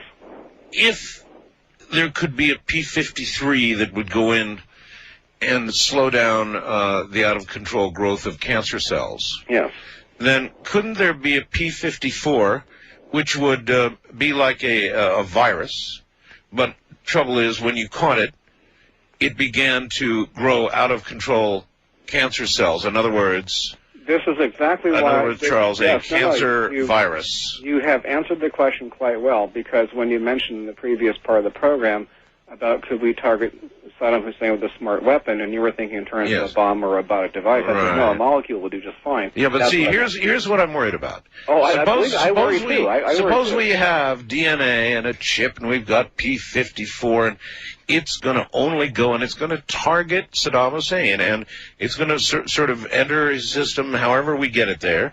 And when it gets in there, Saddam Hussein is going to have tumors all over his body, and he's going to drop dead in short order, right? It wouldn't even be tumors. It would be just something a little more Whatever. like pulmonary system. That would be Right. great. Whatever. That Okay. whatever. But see, I imagine that somehow the virus that we create, this nanotechnological virus, might somehow, after it's done with Saddam, modify itself. I agree 1,000%. Do you? And then go after everybody, and before you know it, in just a matter of a month or two, every human being on the face of the planet could be dead, belly up. Art, please let me say, I agree with you. This is why I'm willing to even go on there and talk about it in the first place. I have the same trepidations. People talk about the Y2K of the computer world having all these problems. Yes, it'll be painful economically. There will probably be some local pockets of unrest. There might even be some political, military actions and so on. But that's a drop in the bucket. That is a bump in the road compared to a biological Y2K, which is kind of what you just described. Nope. And I think that we're way, way, way short of really biology is a very complex system. It is something which we're still only beginning to really get a grasp on. And I've talked to some of the best in the business. I've seen their labs. I've read their papers. I talked to other people who are vastly more qualified than myself who specialize in these arenas, and they will tell you privately that, well, we're still researching and we're still doing models, and there's a lot to be learned from this. That's why when you asked earlier, why can't we use a bacillovirus to treat AIDS, this is why. I would be very, very hesitant to start spewing these things out en masse until we have plenty of time to really isolate and neutralize the potential for a mutagen being accidentally spawned. Now, let me give you an alternative, if I may. There's another way to approach this problem. We're only talking about one extremely tiny, sorry for the pun, aspect of nanobiology. First of all, I coined the term nanobiology myself in one of my articles years ago just because I had no better way to describe the process as a mechanical way to invent new proteinomic systems. Then I went to this conference in San Diego about 2.5 years ago. This was the Molecular Nanotechnology Novel and Biological Approaches Conference, and there I met Dr. Stephen Lee, who's the director of Monsanto Chemicals' Nanobiological Systems Development Group. They have a group like that, huh? So I figured if they were willing to use the word in that context, fine. I guess I can get away with it. But here's what I found out after having a bit of a chat with Dr. Lee, who is a very nice fellow and extremely pleasant and easy to explain. Yes. But let me explain what they're doing. They also were using live viral devices, for better choice of words, which were mechanically sort of taken apart and reassembled to deliver proteomic compounds to treat various diseases. They were using these in monkeys, and the monkeys, of course, the disease was cured, but the monkey was also killed. So they thought this might not be such a great way to go. So wisely, and I think this is really a good decision on their part, they decided to stop the viral device process, but they went into a different path which says we can now use pseudoproteins. That is, there's a type of pseudopolymer-like substance called dendrimers, which, when they're handled correctly, form into helices and other patterns which look very much like DNA, and even have a cadmium binding site and other phenomena. Which people don't understand what you're saying. Okay, it's a way to create a synthetic version of protein that is not really a protein. And why that's interesting is because now you can create little molecular scale gadgets, if you will, designed to deliver something to the cell of your choice, but they will not multiply, they will not mutate, they will not do anything. They're totally inert. They're just delivery vessels. Yeah. The only problem, though, is that unlike the bacillovirus solution, these things will not spread. They have to be injected all over the body or into the organ you're dealing with in mass, and you hope that the distribution pattern will be wide enough to actually communicate physically with the cells in question. Unlike the bacilloviruses, which on their own will in fact propagate and spread around. So there's these different sets of trade-offs, and this is like the brass ring. You can almost see this like glowing gem on the horizon saying, if we could just sort of get our hands around this and use it for something positive. But I agree with you 1,000% that one small bump, one small error could be very disastrous indeed. Well, when we look at, how much of this is going on that you can't talk about? A lot. A lot. I was afraid of that. Now, see, what I'm thinking is that in labs around this country, no doubt. Around Russia, certainly. China, absolutely. Absolutely. Whoever's Yes. got the ability to be doing this. Correct. They're now working on these things, and they're not working on curing cancer No, or they're not. AIDS. Absolutely. They're working on some kind of ultimate weapon. Yes.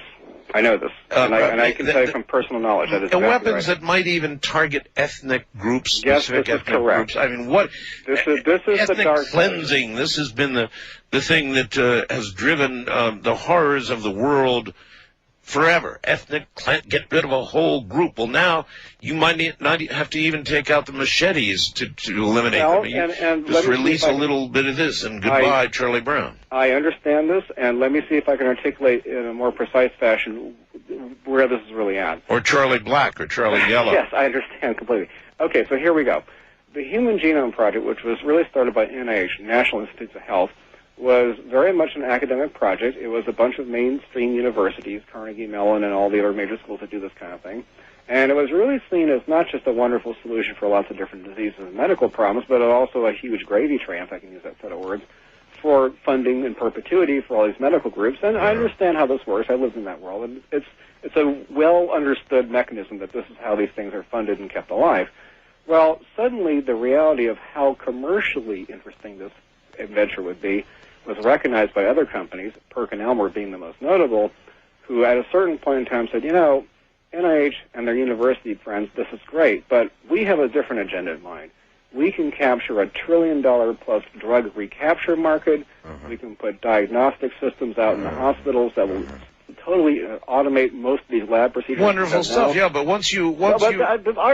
Stop, please. I'm only explaining what has happened. I already know where you're going with this, and I agree with you. So let me explain the history so you get a better sense of what reality really is. So these folks, with a very aggressive track, and I believe you, like I said, I've gone to all these conferences. I follow the behind-the-scenes market strategies quite well, so I understand why they've gotten to where they've gotten. Right. They've pushed the agenda to say that now we're actually within a year of literally unraveling the entire human genome. The licensing fees alone for what that intellectual property resource represents is almost off the chart. It's beyond priceless. Because at that moment in time, you could literally name any price you can imagine. I don't care if you're Amersham Pharmaceuticals, Glaxo Wellcome, you name any of the big players in that arena. Believe me, whatever it is, they'll pay the price because they know right now at this nanosecond they can put into practice pharmacological remedies and a whole series of regimens which will essentially invert the entire medical process. Okay, I believe it. Okay, but you are right. At the exact same nanosecond that occurs, could one define physiological, even psychological markers, that is, behavioral nuances, which can be genetically identified and target those? Answer, yes.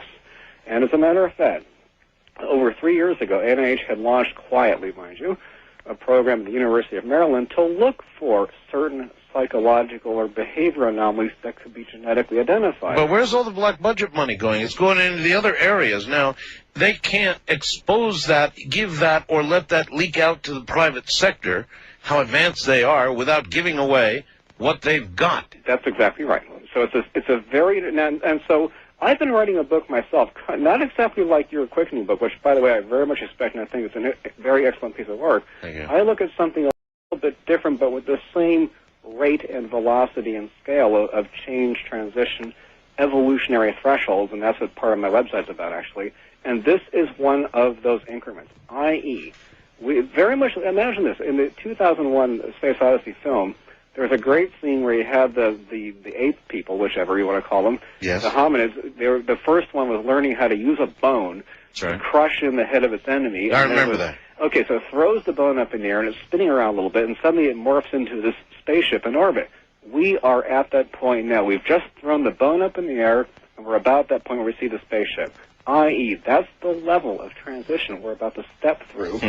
If we, as a society, as a system, as a species system, can learn to understand these tools and use them in some positive, proactive way, hopefully, we actually can really transgress ourselves past the point we are now with all the physical limitations, food, disease, avarice, etc., and go to a different kind of dimension.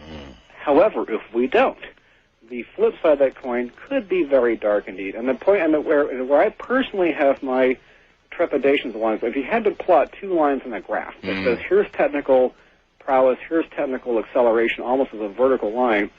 But if you look at what I might call the spiritual health or the cultural health index of the population bases at large, it's still almost a flat line at the bottom. Trying to figure out how to converge those two lines, that is the challenge we're faced with. I agree with you. And my biggest concern is not from China or the former Soviet bloc, although that's a scary one as it is. What really concerns me is some little tiny, not even a country, not even an autonomous nation state, just some bunch of lunatics with a couple of scientists they can hire from one of these former Soviet labs, and with the right sort of religious focus or whatever drives them to do these things, could, with a surprisingly small amount of equipment and material, actually create one of these strange anomalous critters that are a mutation of some existing thing.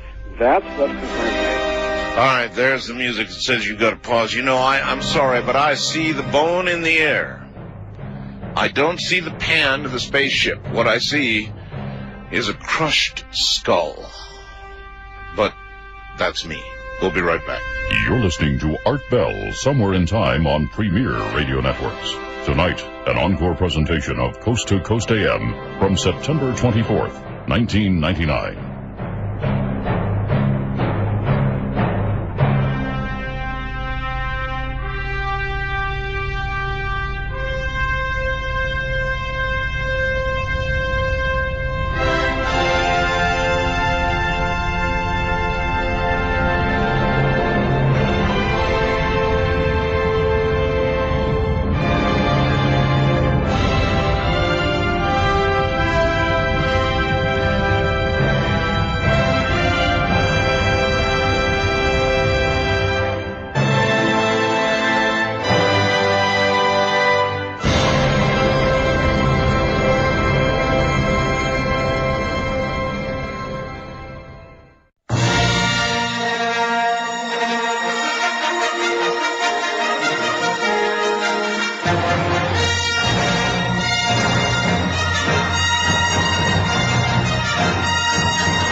Radio Networks presents Art Bell, Somewhere in Time. Tonight's program originally aired September 24th, 1999. Do you know there are countries that have been just about to be invaded? Things that have just about to happen that we have known about because we have an eye in the sky, eyes in the sky, like you can only dream about. I mean, we have the ability, the capability to see everything that goes on the ground, inside buildings and out. But do we use it? No, not publicly. Why? It's because to use it would be to expose the development of the technology. Now, why do I bring this up?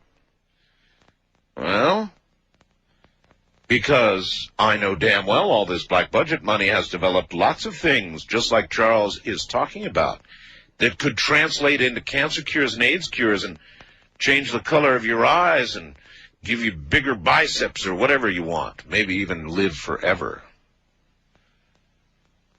But will they get out? Will these technologies get out for the good? I don't think so. The best advertising is word of mouth. One moment, please. Not supposed to do that until we do this. So let's do it properly.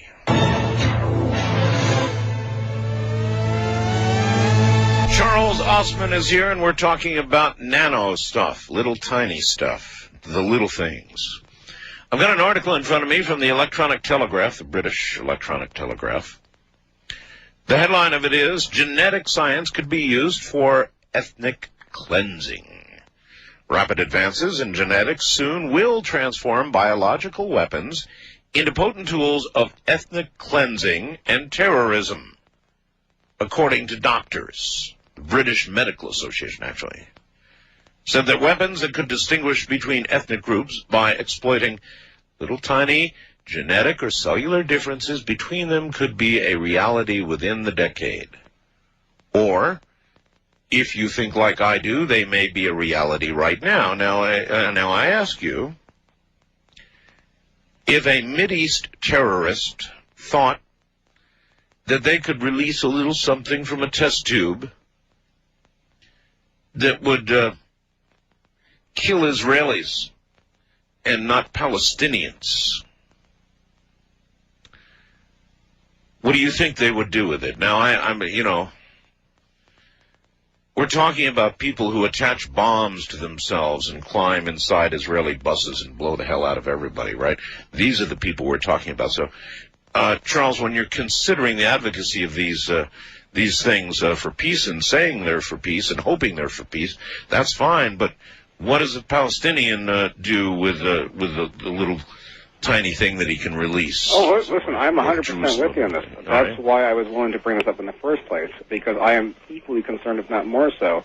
The analogy I might draw, just to give some personal reference, quite some years ago, I actually did work in some of these so-called Star Wars programs, and I might suggest to you that the people I worked with were probably the most sensitive, ecologically focused, and very, very keenly aware of just how fragile our planet was, and that's why they were motivated to design the systems they were at the time. Stay close to the phone. Because they wanted to really, hopefully, find technical solutions to solve otherwise impossible diplomatic problems. Right. That was many years ago. Today, we have a somewhat different arena to be faced with. A lot of the people who I come in contact with from this sort of biological, nanobiology world are equally as concerned. They totally understand this. Not that they're devoid of this knowledge. Quite the opposite.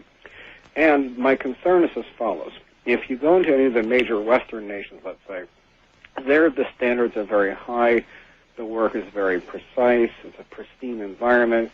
Very, very substantial peer pressure and quality review, even in those budgets, as you call them. Right. There's a certain level of standards of quality that's always to be maintained. That's here, whereas in China, Charles, whereas in China, they shoot people when they get an order for a liver. That's right, and that's why I agree with you, Art, because in those other parts of the world where our Western standards of what we may call decorum or modicum civility that would be considered normal is very different than how it is there. Their reference point for what they judge to have value or not value is almost inverse in some cases of how we see it to be here. So could the same set of tools be used for very ill-gotten means there or somewhere? Yes. And furthermore, as I said just before the break, unlike, say, nuclear, which requires an enormous amount of investment, infrastructure, and very, very large-scale and highly complex systems to be dealt with just to even get the material, let alone build the bombs themselves, in the bio world it's very, very different. You'd be surprised at how small, how minimal, and I certainly won't go into any details. Let's just say it could be done a lot easier with people that are a lot smaller budgetary limitations and so on. So here's kind of where I have my particular personal focus. The same tools that can invent these rather awful things can also neutralize them. And this is why I was trying to suggest that we are, in a sense, facing an evolutionary trauma of sorts. And let me see if I can clarify this. In time, Charles? In other words, let's say something got released in Beijing, something horrible, something that was going to give everybody cancer. Just an accident, just something stupid. Yeah, it was an accident. It got released. Are you telling me that before it could spread around the world and kill everybody, somebody in Moscow or somebody in Washington or somebody in Berkeley would figure out something else to stop it? Here's the current state of the art that I'm allowed to discuss. I'll put it that way. The art form of creating synthetic cells, already done, i.e. a cell can be essentially constructed as a physical device. And this is different than back in the old days where when you had to modify little bits of protein a segment at a time, so many base pairs of DNA can be cut and snipped, and then you'd sort of modify the organism. Things are very different now. There's actually a company called Cellular Robotics, for instance, in New Mexico. They can, using laser light, they can dissect a cell at the molecular level and sort of rebuild it just to suit the interest in question. So the point is, at that level, cells can be fetched up and created to become sensors. The cells respond in a very, very specific kind of way to a pathogen that it's exposed to, and the response that it elicits, it can be very precisely monitored. So that's one little piece of a large puzzle. Another part of a large puzzle says that once you've identified a given type of pathogen, the timeline between discovery, identification, isolation, and then designer response is very short compared to what it used to be. And again, I won't go into any particulars. But we also have some other things. You know the particulars, though. I have seen the evidence firsthand, but let me just suggest one other thing. In terms of long-distance scanning abilities, for instance, laser light can be used to test the sky to see if there is some kind of unfriendly pathogens many miles away. And I won't say how many miles or in what context. Let's just say we can use laser light to probe in proximity area of, say, so many miles circumference. By looking at absorption lines, I say, aha, there is an unidentified protein. Let's go have a look. You send a probe out, you capture the organism or the bioparticle in question, analyze it within time X, and I won't say the time. Something could be designed to kind of neutralize whatever that thing is. So what we have right now is something of a foot race, where the number of newly emergent pathogens, just those that are being discovered naturally, let alone anything that's synthetically contrived, has sort of pushed the pace, you might say. And a lot of this sort of bioengineering, nanobiology stuff, which I think does have spectacular medical applications, I think justly should remain somewhat in this realm because of the defensive potential of how it could be used to guard against some stupid, idiotic little group somewhere, like you just mentioned, hatching a bunch of nonsense. It gets out of hand. We need to have these tools to respond to these things effectively, and that's why I hold the views that I hold. Now, just to summarize, when I had my chat with Ken Allebeck, and like I said, he gave me a very interesting insight to his world, far more so than what he published in his book, which is telling enough as it is. It gives a pretty good picture of how far things have gotten. In the Soviet bloc, of course, their approach was a little bit different than ours, as all other systems that we've worked in the past, whether it be aerospace, rockets, satellites, beam weapons, whatever it is. The Soviet approach in general is build big and lots of it. Our approaches tend to be very precise, surgical, highly technology oriented. So in their world, they just produced naturally occurring pathogens, hybridized them so they'd be particularly effective, but then made huge amounts of it.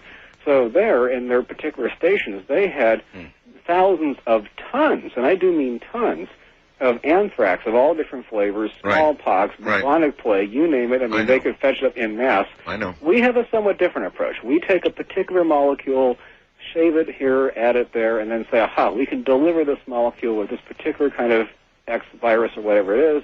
And there's, of course, this whole other range of things called hybrids, and I won't even go into that. But let's just say that anything that can multiply or attach or in some way connect to the physiology of the living system, at this point it's like building blocks. You look at the proteins in question, you figure out a structure that works in that context, and you sort of build the thing to suit. However, what I'm trying to get at is, until we have an effective way, and you actually hit the nail very carefully in the head. You said we cannot really reveal how well this can be done because it would, in a sense, expose us to even more aggressive biothreats in the future. That's right. It's a kind of a strange argument, and I'm not saying I like this. I'm just saying this is the way it's reality. It is reality. But let me go back to the evolutionary path. All right, before we get back into the evolutionary path, here's the difference. Do you remember back in the Carter days, you old enough to remember Jimmy Carter? Oh, yeah, no, I was actually in the Remember Jimmy Carter? You remember? Yeah, I Good. sure do, Okay. You remember when we were having all our people kidnapped in Tehran? And we whined and cried, and we had a useless, horrendous operation trying to get them out. Very much. In the end, Ronald Reagan had to get in office and say, look, release them or we're going to kick you and your friends into next Sunday, and they got cut loose on election night. Remember that? Yeah, I sure do. All right. Well, see, the Soviets, they had some people kidnapped too, and what Soviets did is they went to the relatives of the kidnappers, and they cut their body parts into little pieces, and they mailed them off to the kidnappers and said, okay, we'll play on your field, we'll do this, and so here's a nose, and here's an ear, and here's a kneecap. The Soviets have a way of getting right up in your face and saying, here's who we are, and if you don't like it, get some more of this. We don't. We come with a different set of rules, and I know this. Yeah. And it has hurt us in a certain range of functionalities that I sometimes agree and sometimes don't agree with. Is the atomic bomb already passé? Is it already? Is. Yeah. I totally think it is. Now, here's the only exception. In terms of warfare being a profitable enterprise, and this is where a lot of my economic studies in the past goes, because it used to be up until maybe the turn of the century, and I think World War II is like the last cutoff point, really.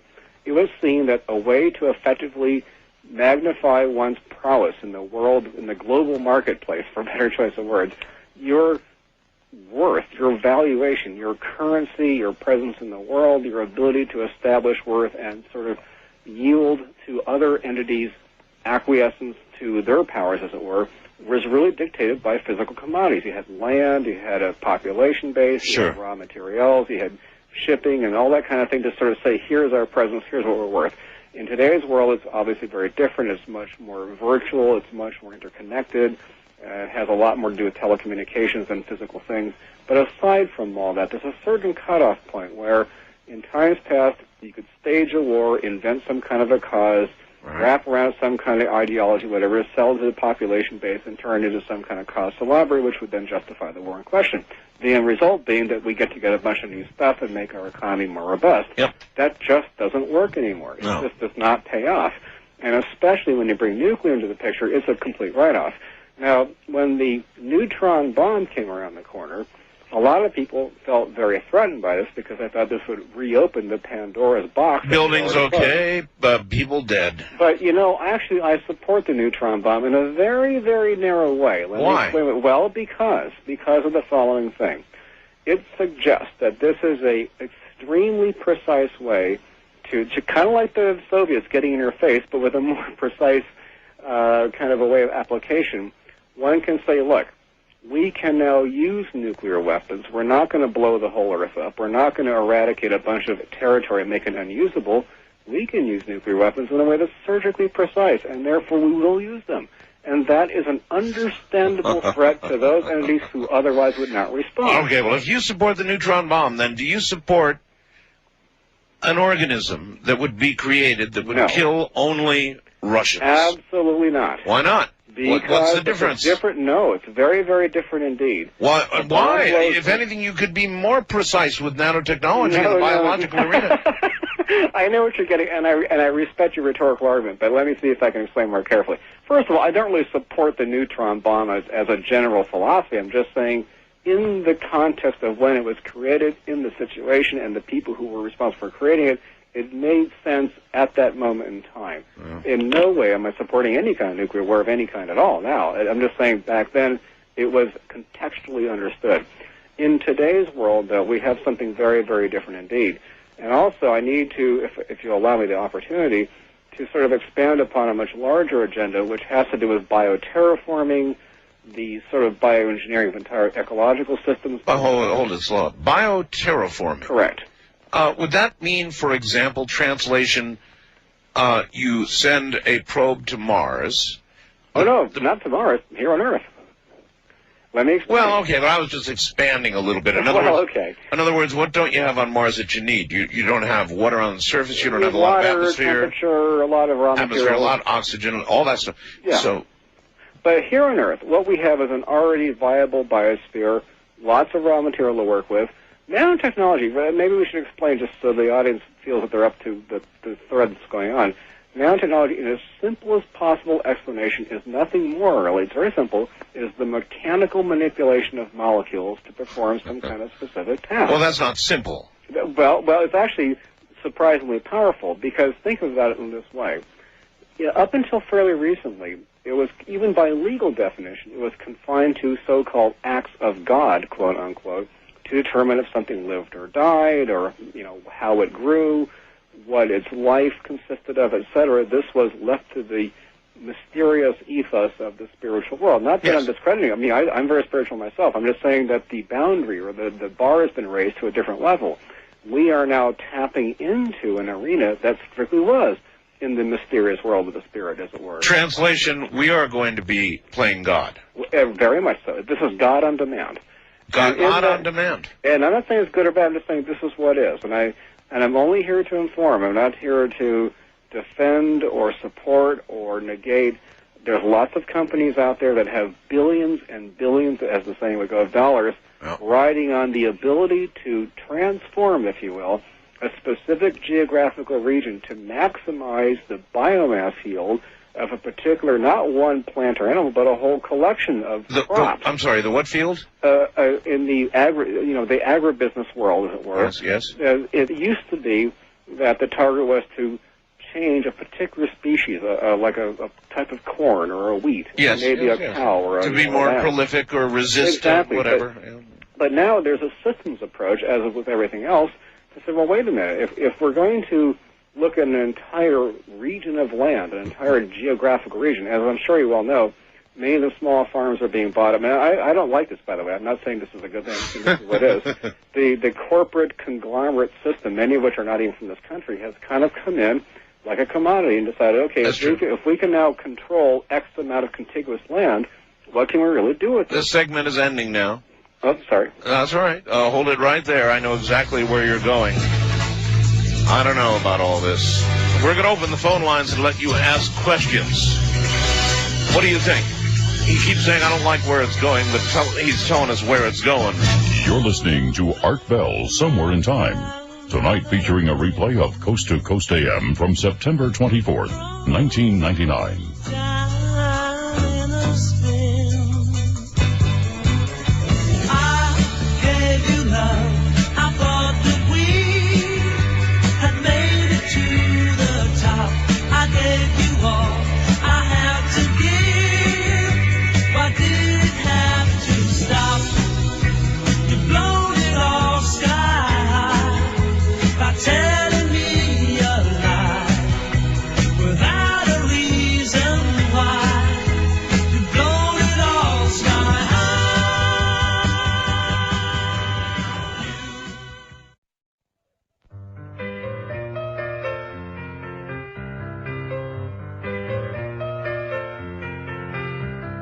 Falling in love was the last thing I had on my mind.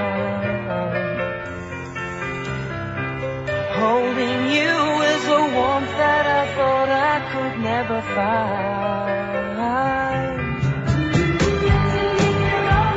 Just trying to decide. I'll stay by your side. I know I could cry. I just can't find the answers to the questions that keep going through my mind. Hey babe, isn't it time? It's a time to wait. Falling in love would be your mistake. Isn't it time? It's a time to wait. Falling in love would be your mistake.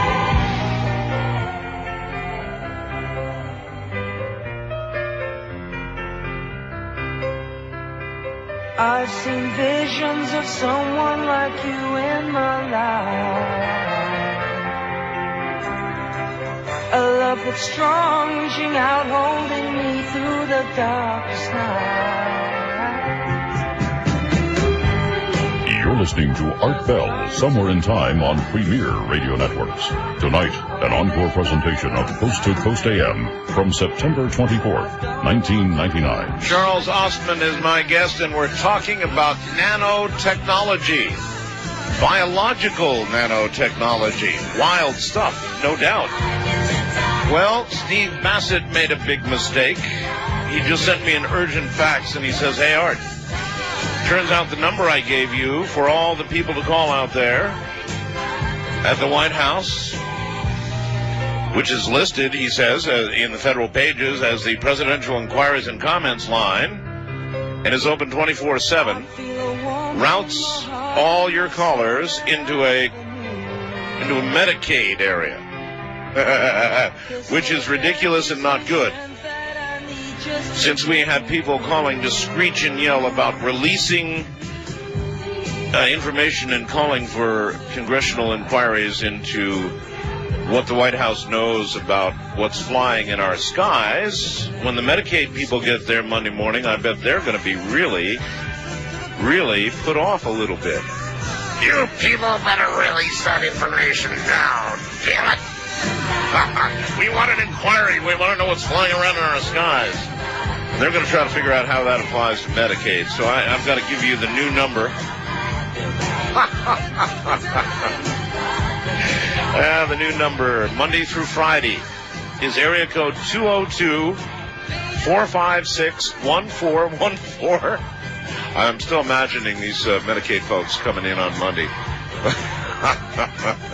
202-456-1414 is the correct number, and that's Monday through Friday. You Medicaid people are going to try to figure out what they've done wrong. So again, that's the real number to call, not the other one. 202-456-1414, Monday through Friday. This radio business. And I've got a very, very interesting facts about Charles Ostman. And, you know, if you've been listening to him carefully, some of you are going to agree with this fact.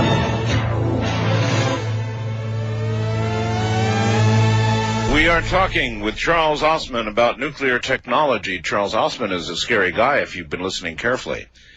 And this fact reflects that, and I want to read it because it kind of brings things back down to ground for some people out there. It reads, Art, this guy, meaning Charles, really worries me a lot. If you have ever heard any of Robert Oppenheimer's testimony on the effects of the atomic bomb before Congress in the early 50s, well, this guy sounds very much like him.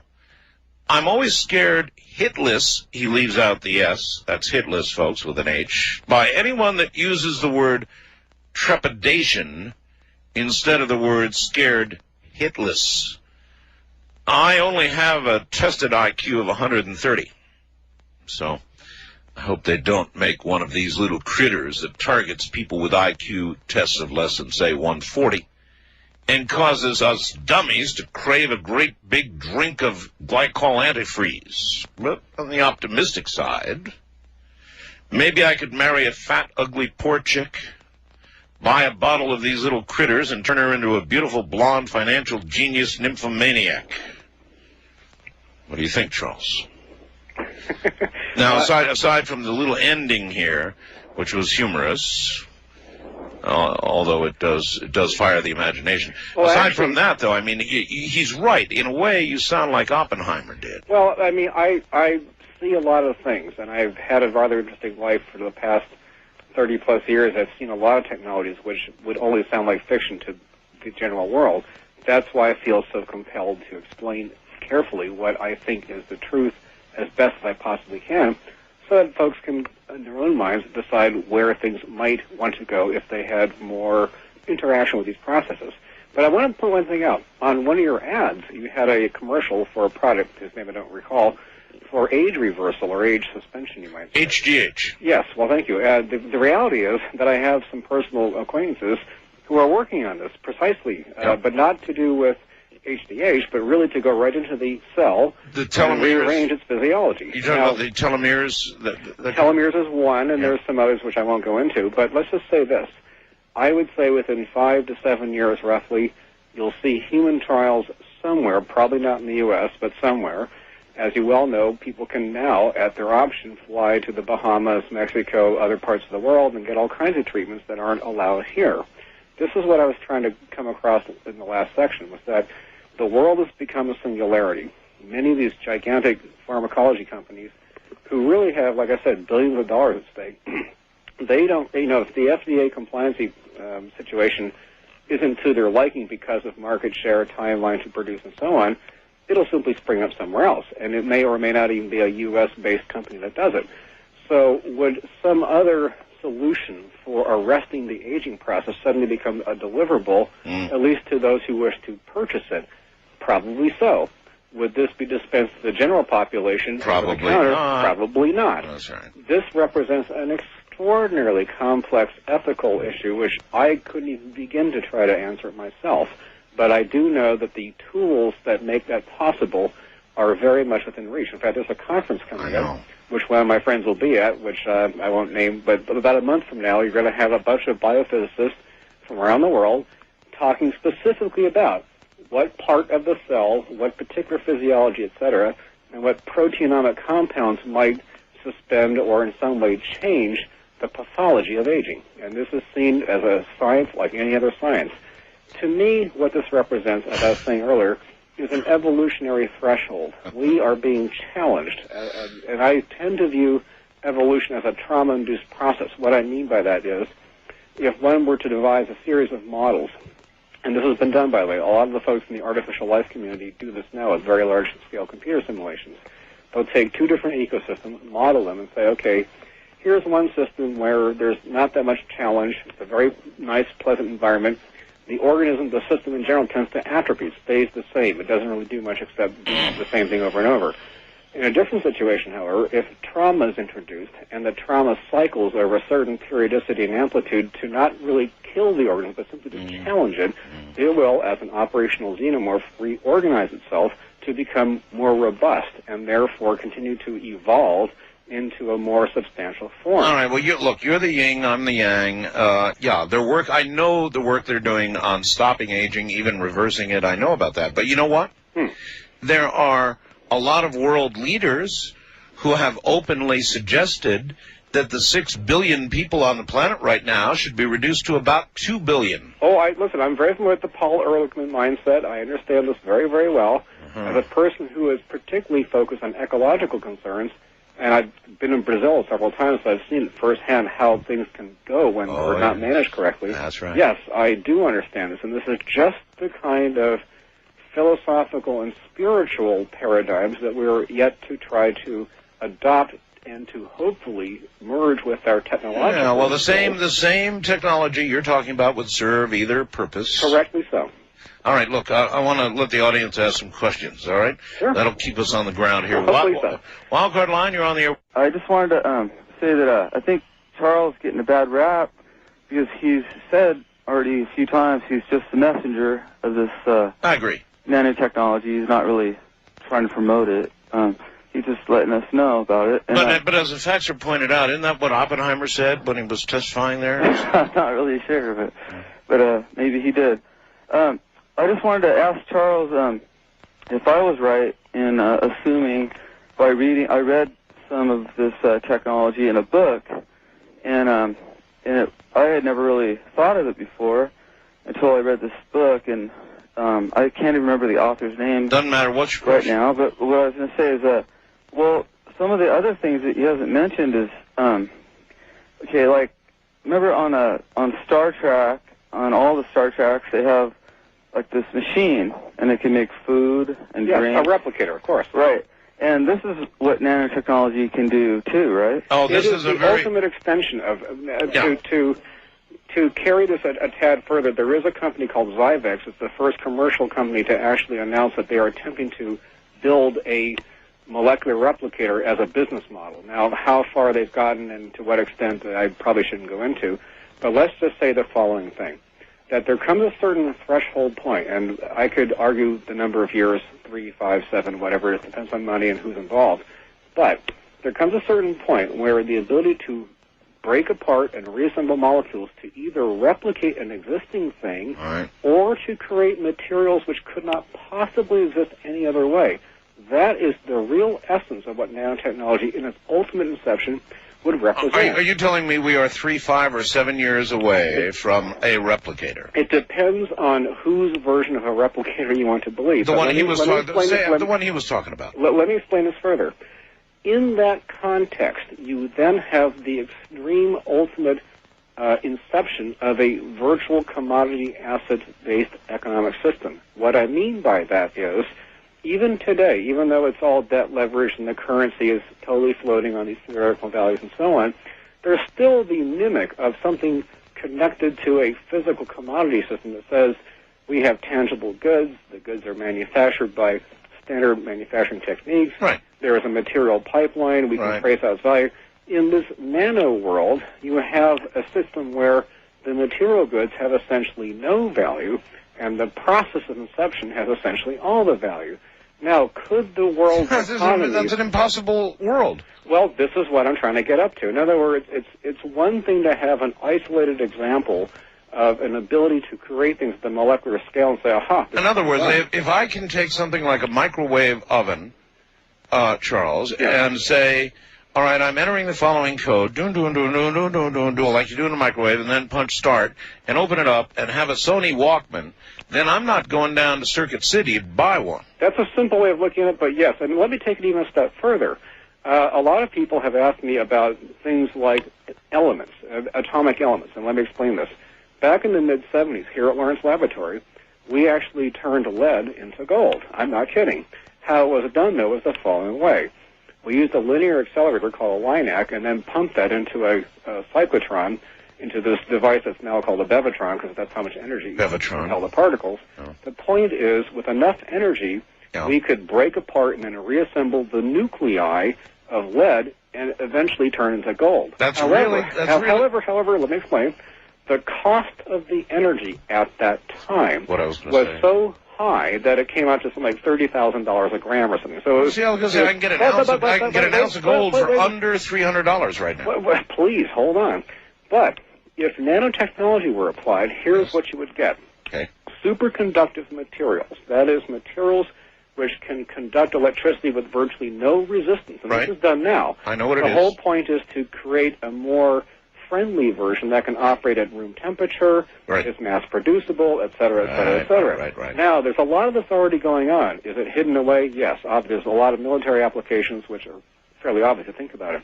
But the point is, at that threshold, one could then have a linear accelerator, which would require almost no energy to run, or very little. Then all of a sudden, you could, in fact, turn lead into gold and do so very easily. So you could take a piece of lead, put it in the machine, punch the buttons, and out comes a bar of gold. Well, some substance that represents X amount of gold from the source material you started with. What I'm trying to lead up to is a paradigm that says at a certain threshold, molecules as they're assembled becomes doable, and at that point, also breaking apart atoms and reassembling them also becomes doable. But is there an economic model that could actually support this process in some kind of mass production fashion? Not that I can imagine at the moment. Well, there are theoretical models. I've been working on one myself. I mean, you can put a meter on it, I suppose. Well, the thing is, we are headed towards a virtual commodity asset-driven system as we speak. It's kind of like a training session in a way. The general population base was very shortly going to be introduced into a world of e-cash. That is, instead of having coins and currency, you'll be having a card, essentially. But you could take coal and turn it into diamonds. Actually, that's already being done. I understand that, but do you have any idea how unhappy De Beers would be? Well, De Beers is already unhappy, and I'll tell you why. Because if all the diamonds were dumped into the marketplace today, they'd be worth beach sand. Just as an economic system. That's right, and so De Beers keeps control of the marketplace. They sure do. Yeah, that's right. So if we've got our little coal into diamond machine, De Beers is just going to hate that. Well, let me give you and that was a great question, by the way. Thank you for the person who asked the question. Michael, I believe his name was. Here's a little vision of that philosophy. Back in the late 50s, there was a great film of it. It was called The Forbidden Planet. You might know about it. Of course I know. Okay, I've seen it 100 times. It's one of my favorite movies. Why was it so interesting? It was the first version of nanotech introduced to the public. What really happened there? On this mythical planet, there was a civilization called the Krell. The Krell had gone millions of years past us in terms of their evolutionary event stream and so on. Yep. Fine. So they built this gigantic machine, 20 cubic miles. It had a fusion reaction system, I guess. That's right. Didn't really specify. But the whole point was they had a mind-machine interface system where the Krell could put on this device, think up a thought, it would materialize almost instantly. The point being that this would free them from want, from material greed, from avarice, all the things that are associated with the coveting of physical things. Yeah, but hold on. But what killed them was monsters from the id. That's that was the classic line, i.e., their own inner subconscious fetched up these hidden demons from within all of them. Yeah, I know. And so Killed the Grill. Could we face the same fate? Also Yeah. killed the humans. Well, we are looking at a test kind of like that, not as grandiose, but the beginning progenitors of that sort of first step. Yes, we're staring into that canyon now as we speak. And can it be solved? Possibly, but it's a very this is by far. Yeah, but look at the state of human evolution. I mean, here's the guy who's going to marry a fat, ugly, poor chick, buy a bottle of the critters, turn her into a beautiful blonde financial genius nymphomaniac. Art, this is the quickening. You wrote the book yourself, and what I'm trying to extrapolate now is to say that aside from changes in weather and societal systems and all the things that you so eloquently specify in your book, where I kind of pick up, and perhaps where you left off, was to say that, yes, we're looking at an evolutionary event stream, which is almost going into a vertical line as we speak. We're about to have a set of tools presented to us collectively that dwarfs all of collected history up to this point in time. And I think, furthermore, this is a common model. Now, for those folks that disbelieve that life does not exist elsewhere, I'm sorry, but I tend to believe that life is pretty common. In fact, I think it's as common as beach sand. So are there many other worlds out there who have gone through a similar kind of test? Probably so. Have the majority of them failed? Probably so. But the few that succeeded and negotiated this next series of trauma have in themselves evolved to a different state of being, partly due to their own manipulation of their physical as well as what you might call their spiritual or other components of their existence, in a way that, however clumsily or whatever bumps in the road they had to encounter, they somehow figured out a way to get beyond those challenges to a different form of existence. If one were to take that even further, and I'm not going to go the Joe Frommage route per se, but I'm just saying, if we are being visited and they're sending probes in to have a look, this would be the time to send those probes in. Why? Because as an evolutionary model, we are right at that very threshold where we would be dangerous enough to cause harm to our nearby neighbors if we got that far, and certainly do we have the spiritual, cultural maturity, etc. to really do? Not even close. Not even, all right, hold on. We'll be right back. Personally, I think at this point in our evolution or development, spiritual or otherwise, we're nowhere near ready. And if we let all this unfold, is going to be our Waterloo. You're listening to Art Bell, Somewhere in Time on Premier Radio Networks. Tonight, an encore presentation of Coast to Coast AM from September 24th, 1999.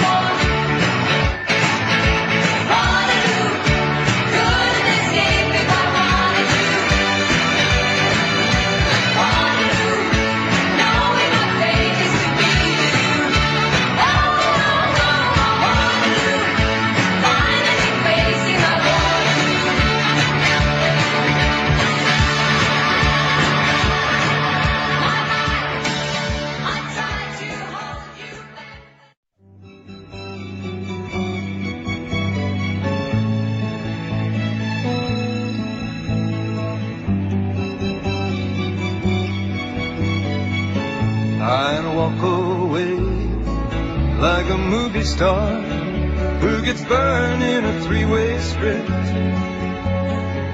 You're listening to Art Bell, Somewhere in Time. Tonight featuring a replay of Coast to Coast AM from September 24th, 1999. Indeed, middle of the high desert. Charles Ostman is my guest. We're talking about nanotechnology, and we'll do another segment here with Charles coming up in just a moment. And again, Gordon Lightfoot sent me a fax, and we talked, and he's going to be here next week, one day next week. We haven't pinned it down yet, but he will be here. And boy, I love his music. Absolute genius. I know that Charles Ostman has a website, and we've got a link to it, and I presume that it is working okay right now. He began to get thousands of hits the minute we put it up, and his bandwidth was exceeded almost immediately, so it's going to get real hard tonight. Is your website up, Charles? Actually, I'm looking at it as we speak. It looks like it's functioning as far as I can tell. All right. But it is true. The day we put it up there, it blew the doors off the server, and I must offer credit to your spectacular, rather phenomenological way to attract various entities to your site. You are the living example, by the way, of the emergent behaviors that a bunch of folks, including myself, theorized about 5 to 7 years ago. Emergent behavior, huh? Correctly so. All right, let's stay close to the phones if we can. Sure. East of the Rockies, you're on the air with Charles Ostman. Hi.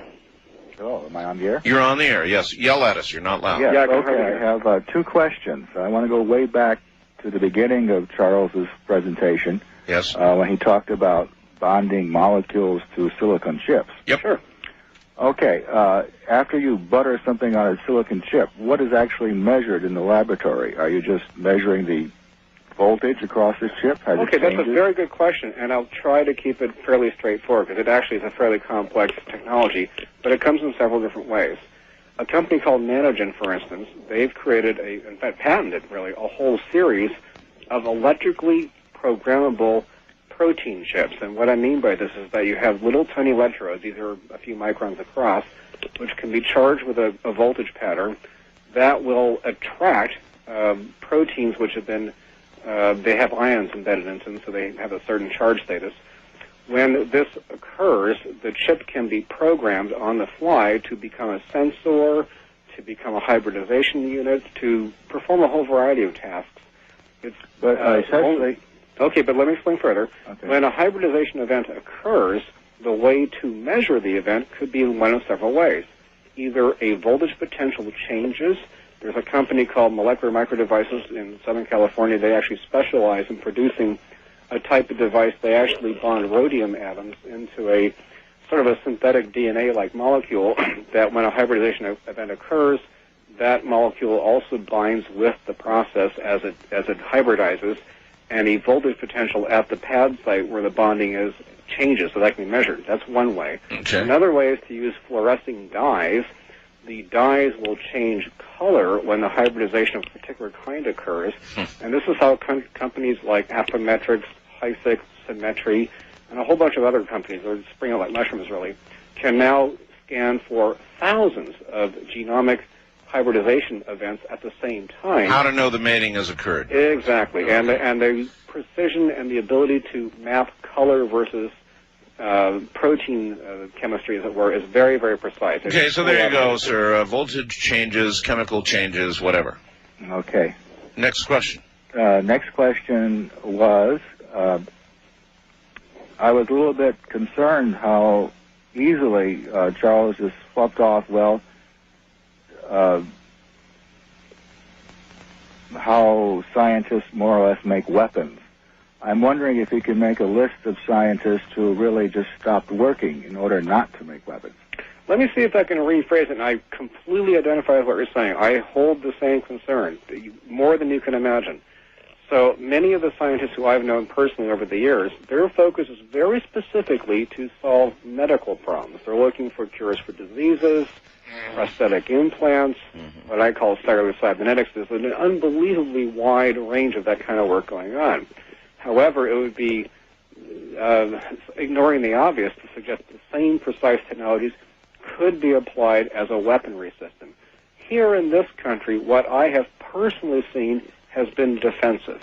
That is, detectors, devices that can neutralize bad microbes. Would that really be what you've personally seen, or what you can personally talk about? That's what I have seen. Now, that's not to say that elsewhere in the world the same procedures can be used to brew up and create very, very nasty pathogens. All right, I have no doubt. Are you tight enough with what's really going on Black Project-wise in this country to say that safely? I can only talk about what I have seen, and the only things I have personally seen are on the defensive side. No, I understand, but I'm asking again, are you close enough, do you believe, this is a general question, to the Black Ops stuff that's going on to be able to safely say what you're saying? I think so, but that's just an opinion. I don't want to make it stated fact. I do have one comment to offer, though.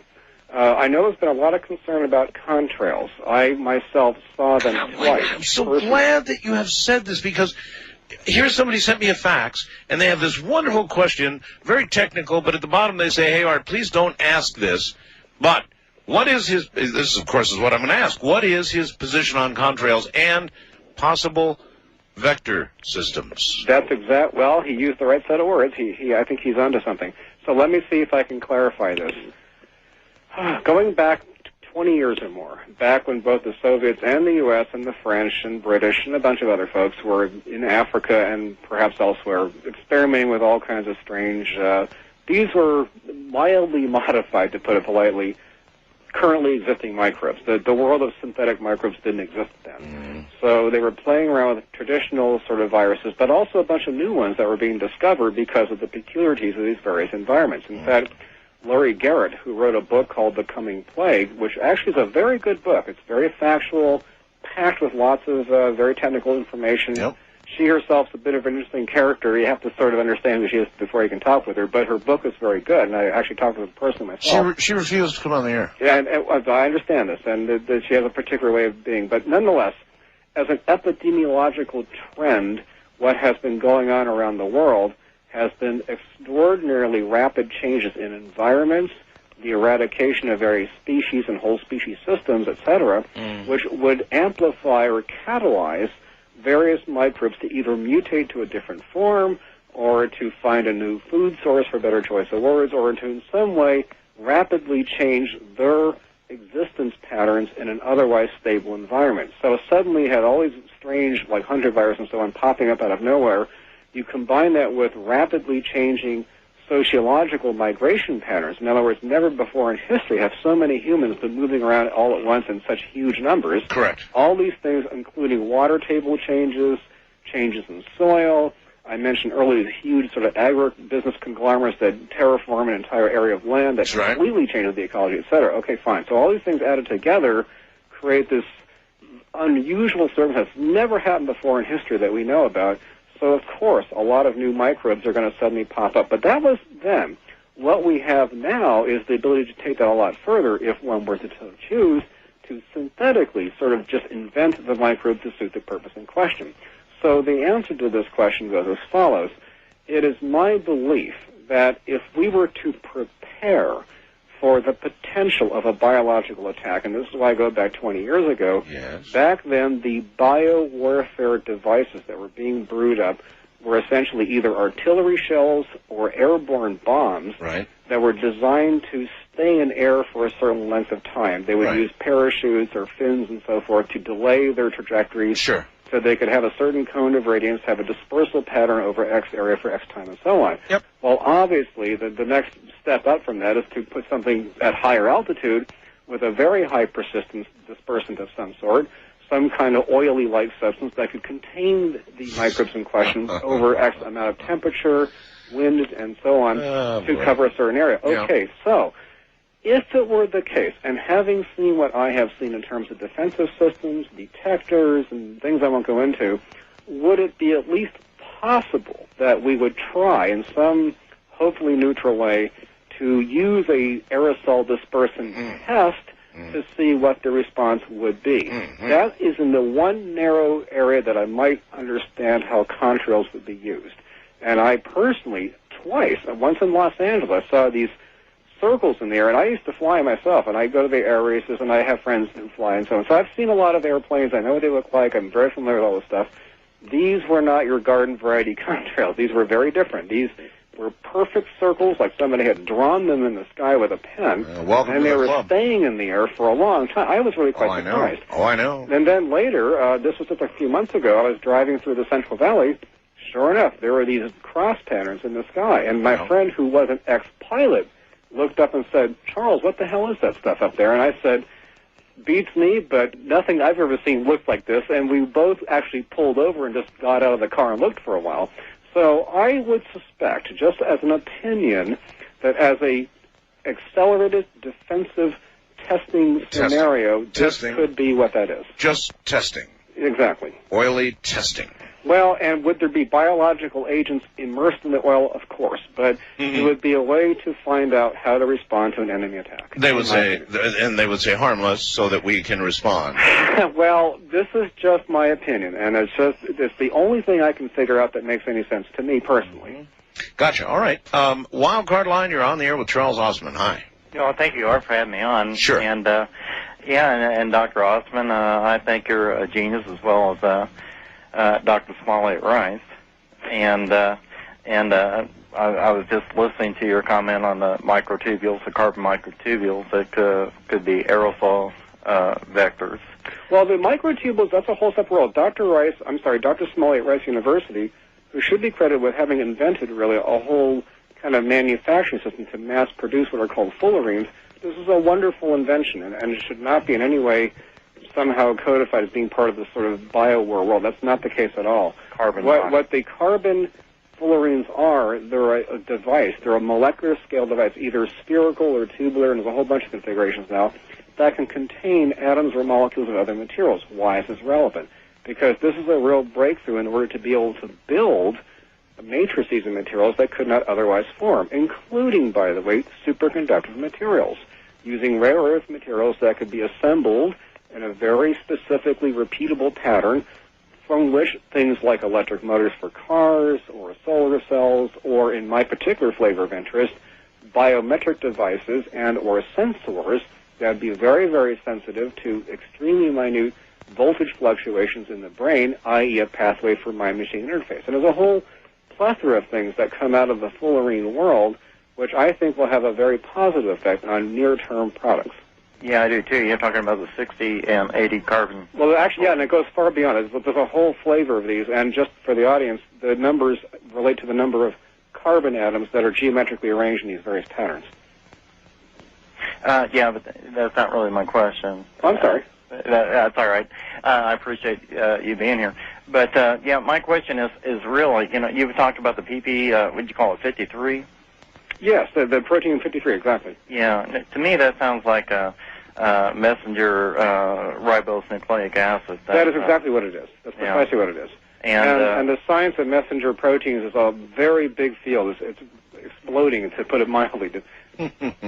Yeah, and the problem is if the polymerase that actually separates that and translates that, if you do get it smaller than human polymerase, you could encode any genetic, even the creation of nanobots to control a human. And that is exactly where this could be going. And in fact, well, I'm glad you brought that up, because there's a subcategory of what are called ultra small proteins. And I just came from a conference, by the way, and that was the whole conference was about this. So the enterprise of recombinant proteomics, which is the ability to break apart and reassemble proteins in whatever configuration you can dream up. And part of this, by the way, and maybe I should clarify this for the audience, if you look at any of the major biotech labs, their primary resource isn't so much the chemistry or the equipment and so forth, it's the computing, i.e. the ability to have very massively scalable computing systems that can use biological algorithms like genetic programming, evolutionary computing, and so on, to look for, model, or in some way physiologically mimic the performance of different protein systems, and then use that as a kind of a tool from which then to extrapolate these new proteomic compounds. That's exactly what the industry is. And there are companies like Pangea, for instance, who have no chemistry at all. All they do is sell the service as a virtual commodity asset, by the way, to the other pharma houses, who then use their proprietary computing resources to maximize their throughput efficiency for inventing and creating these new types of proteomic compounds. So you have two different, like a fork, if you will. One side of the fork says, I can create ever smaller, more precise proteins and arrange them in some kind of interesting pattern or way. Number two is I can deliver them in some kind of very precise fashion, and both are being very aggressively pursued. Yeah, well, that's pretty good, because I guess in biochemistry now we're able to actually do that with just in solution. Now we can do that by... I'll give you the example. When Randy Scott, who's the president of Insight, was at this emerging opportunities in biochips conference, and I've met him several times. A very, very bright guy. He spent, a number of years in his postdoctoral work synthesizing one protein, and it was a big, big deal. I mean, it was a major breakthrough. Now his company spews out thousands of proteins a week. They run biochip arrays, as they would say, 24/7, married to these enormously powerful computing systems. They hybridize, they throw away 99% of what they invent, but the 1% they do get is very interesting indeed, and then they can sell those as subunits to other pharmacological houses that will then turn them into drugs. And that's exactly what the business model is right now. Well, that's very amazing, because now we've even have subcellular computers, and the gates to. I'm sorry, couldn't quite hear that last part. I'm sorry. We have subcellular computers. That is true. There's a whole number. The world that I'm really particularly enamored of myself is biological computing, which I haven't even talked about yet, but thanks for bringing it up. Because the ability to marry biological components, including DNA, to some kind of a structured lattice or a scaffold or a chip surface, and then be able to manipulate their behaviors in some way or use them as a kind of a computational device, that is exactly where things are going. And just to kind of toss in a little anecdotal reference, at Carnegie Mellon about a year and a half ago, there was an experiment. There were a couple of grad students, actually. Dr. Adelman, who's one of the founders of DNA computing as a general science, had been away on sabbatical or something, and his two grad students decided to hack the NSA code for what was then, I think, 58-bit code. That was supposed to be the most secure code for all the NSA-approved encryption systems and so on. Supposedly, according to NSA-owned published literature, it would be 10,000 years of 1,000 teraflops contiguous computing to break the code, et cetera, et cetera. They broke it in 17 weeks using DNA. Now, to put it very mildly, the guys in black, as they're called, showed up, and they weren't really nasty about it, but they just said, we're very interested. We'd like to see more of how this is done. Now, there's actually an institute funded by the NSA with those very two grad students and a whole bunch of other folks who are now creating DNA systems for encryption. Wow. Hey, Charles, do you have a book out? Actually, I was in the midst of getting a book published, but believe it or not, I was approached by some film people, and I'm under unbelievably robust limitations. I cannot talk about it, except to say that if this all happens, you'll see this next year maybe. And I was actually about to really release this book because it was sort of like a companion to your book in a way. It talks about convergence, it talks about technologies, societal systems, economics, somewhat in a very loose way, in the way that James Burke back annotates his 5 centuries of history through his Connection series, and he does a wonderful job. I would not want to compare myself to James Burke. He's a master of the art form. So in other words, your book is being co-opted into a movie, maybe? A film of sorts, and it's not like a film with actors and plot. It's more like something you would look at and say, oh, how interesting. And if it gets produced, you'll see it in about a year. About a year. So that's what we can look for. So in other words, you don't really have anything you're selling. No, I publish a lot of articles. The one commercial plug, and I thank you for the opportunity, as a senior fellow for the Institute for Global Futures, we do provide strategic research. We publish newsletters. We publish reports, somewhat in the same way that maybe Gardner Group or Anderson Consulting and people of that ilk do what they do. We do what we do.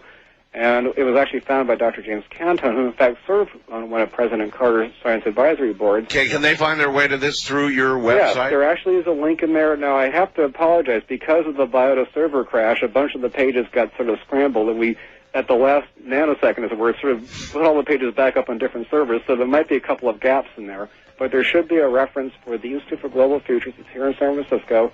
There's a phone number, there's a website, and you're very welcome. All right, that's all on the website. It's linked on my website. Just go to my website, www.artbell.com, look for the name Charles Ostman, and click, and you're on your way. Charles, it has been such a pleasure having you on the show. Thank you so very much. An absolute pleasure, and as always, we will, until next time we do it. Okay. Good night, my friend. See you later. Bye-bye. All right. Good night.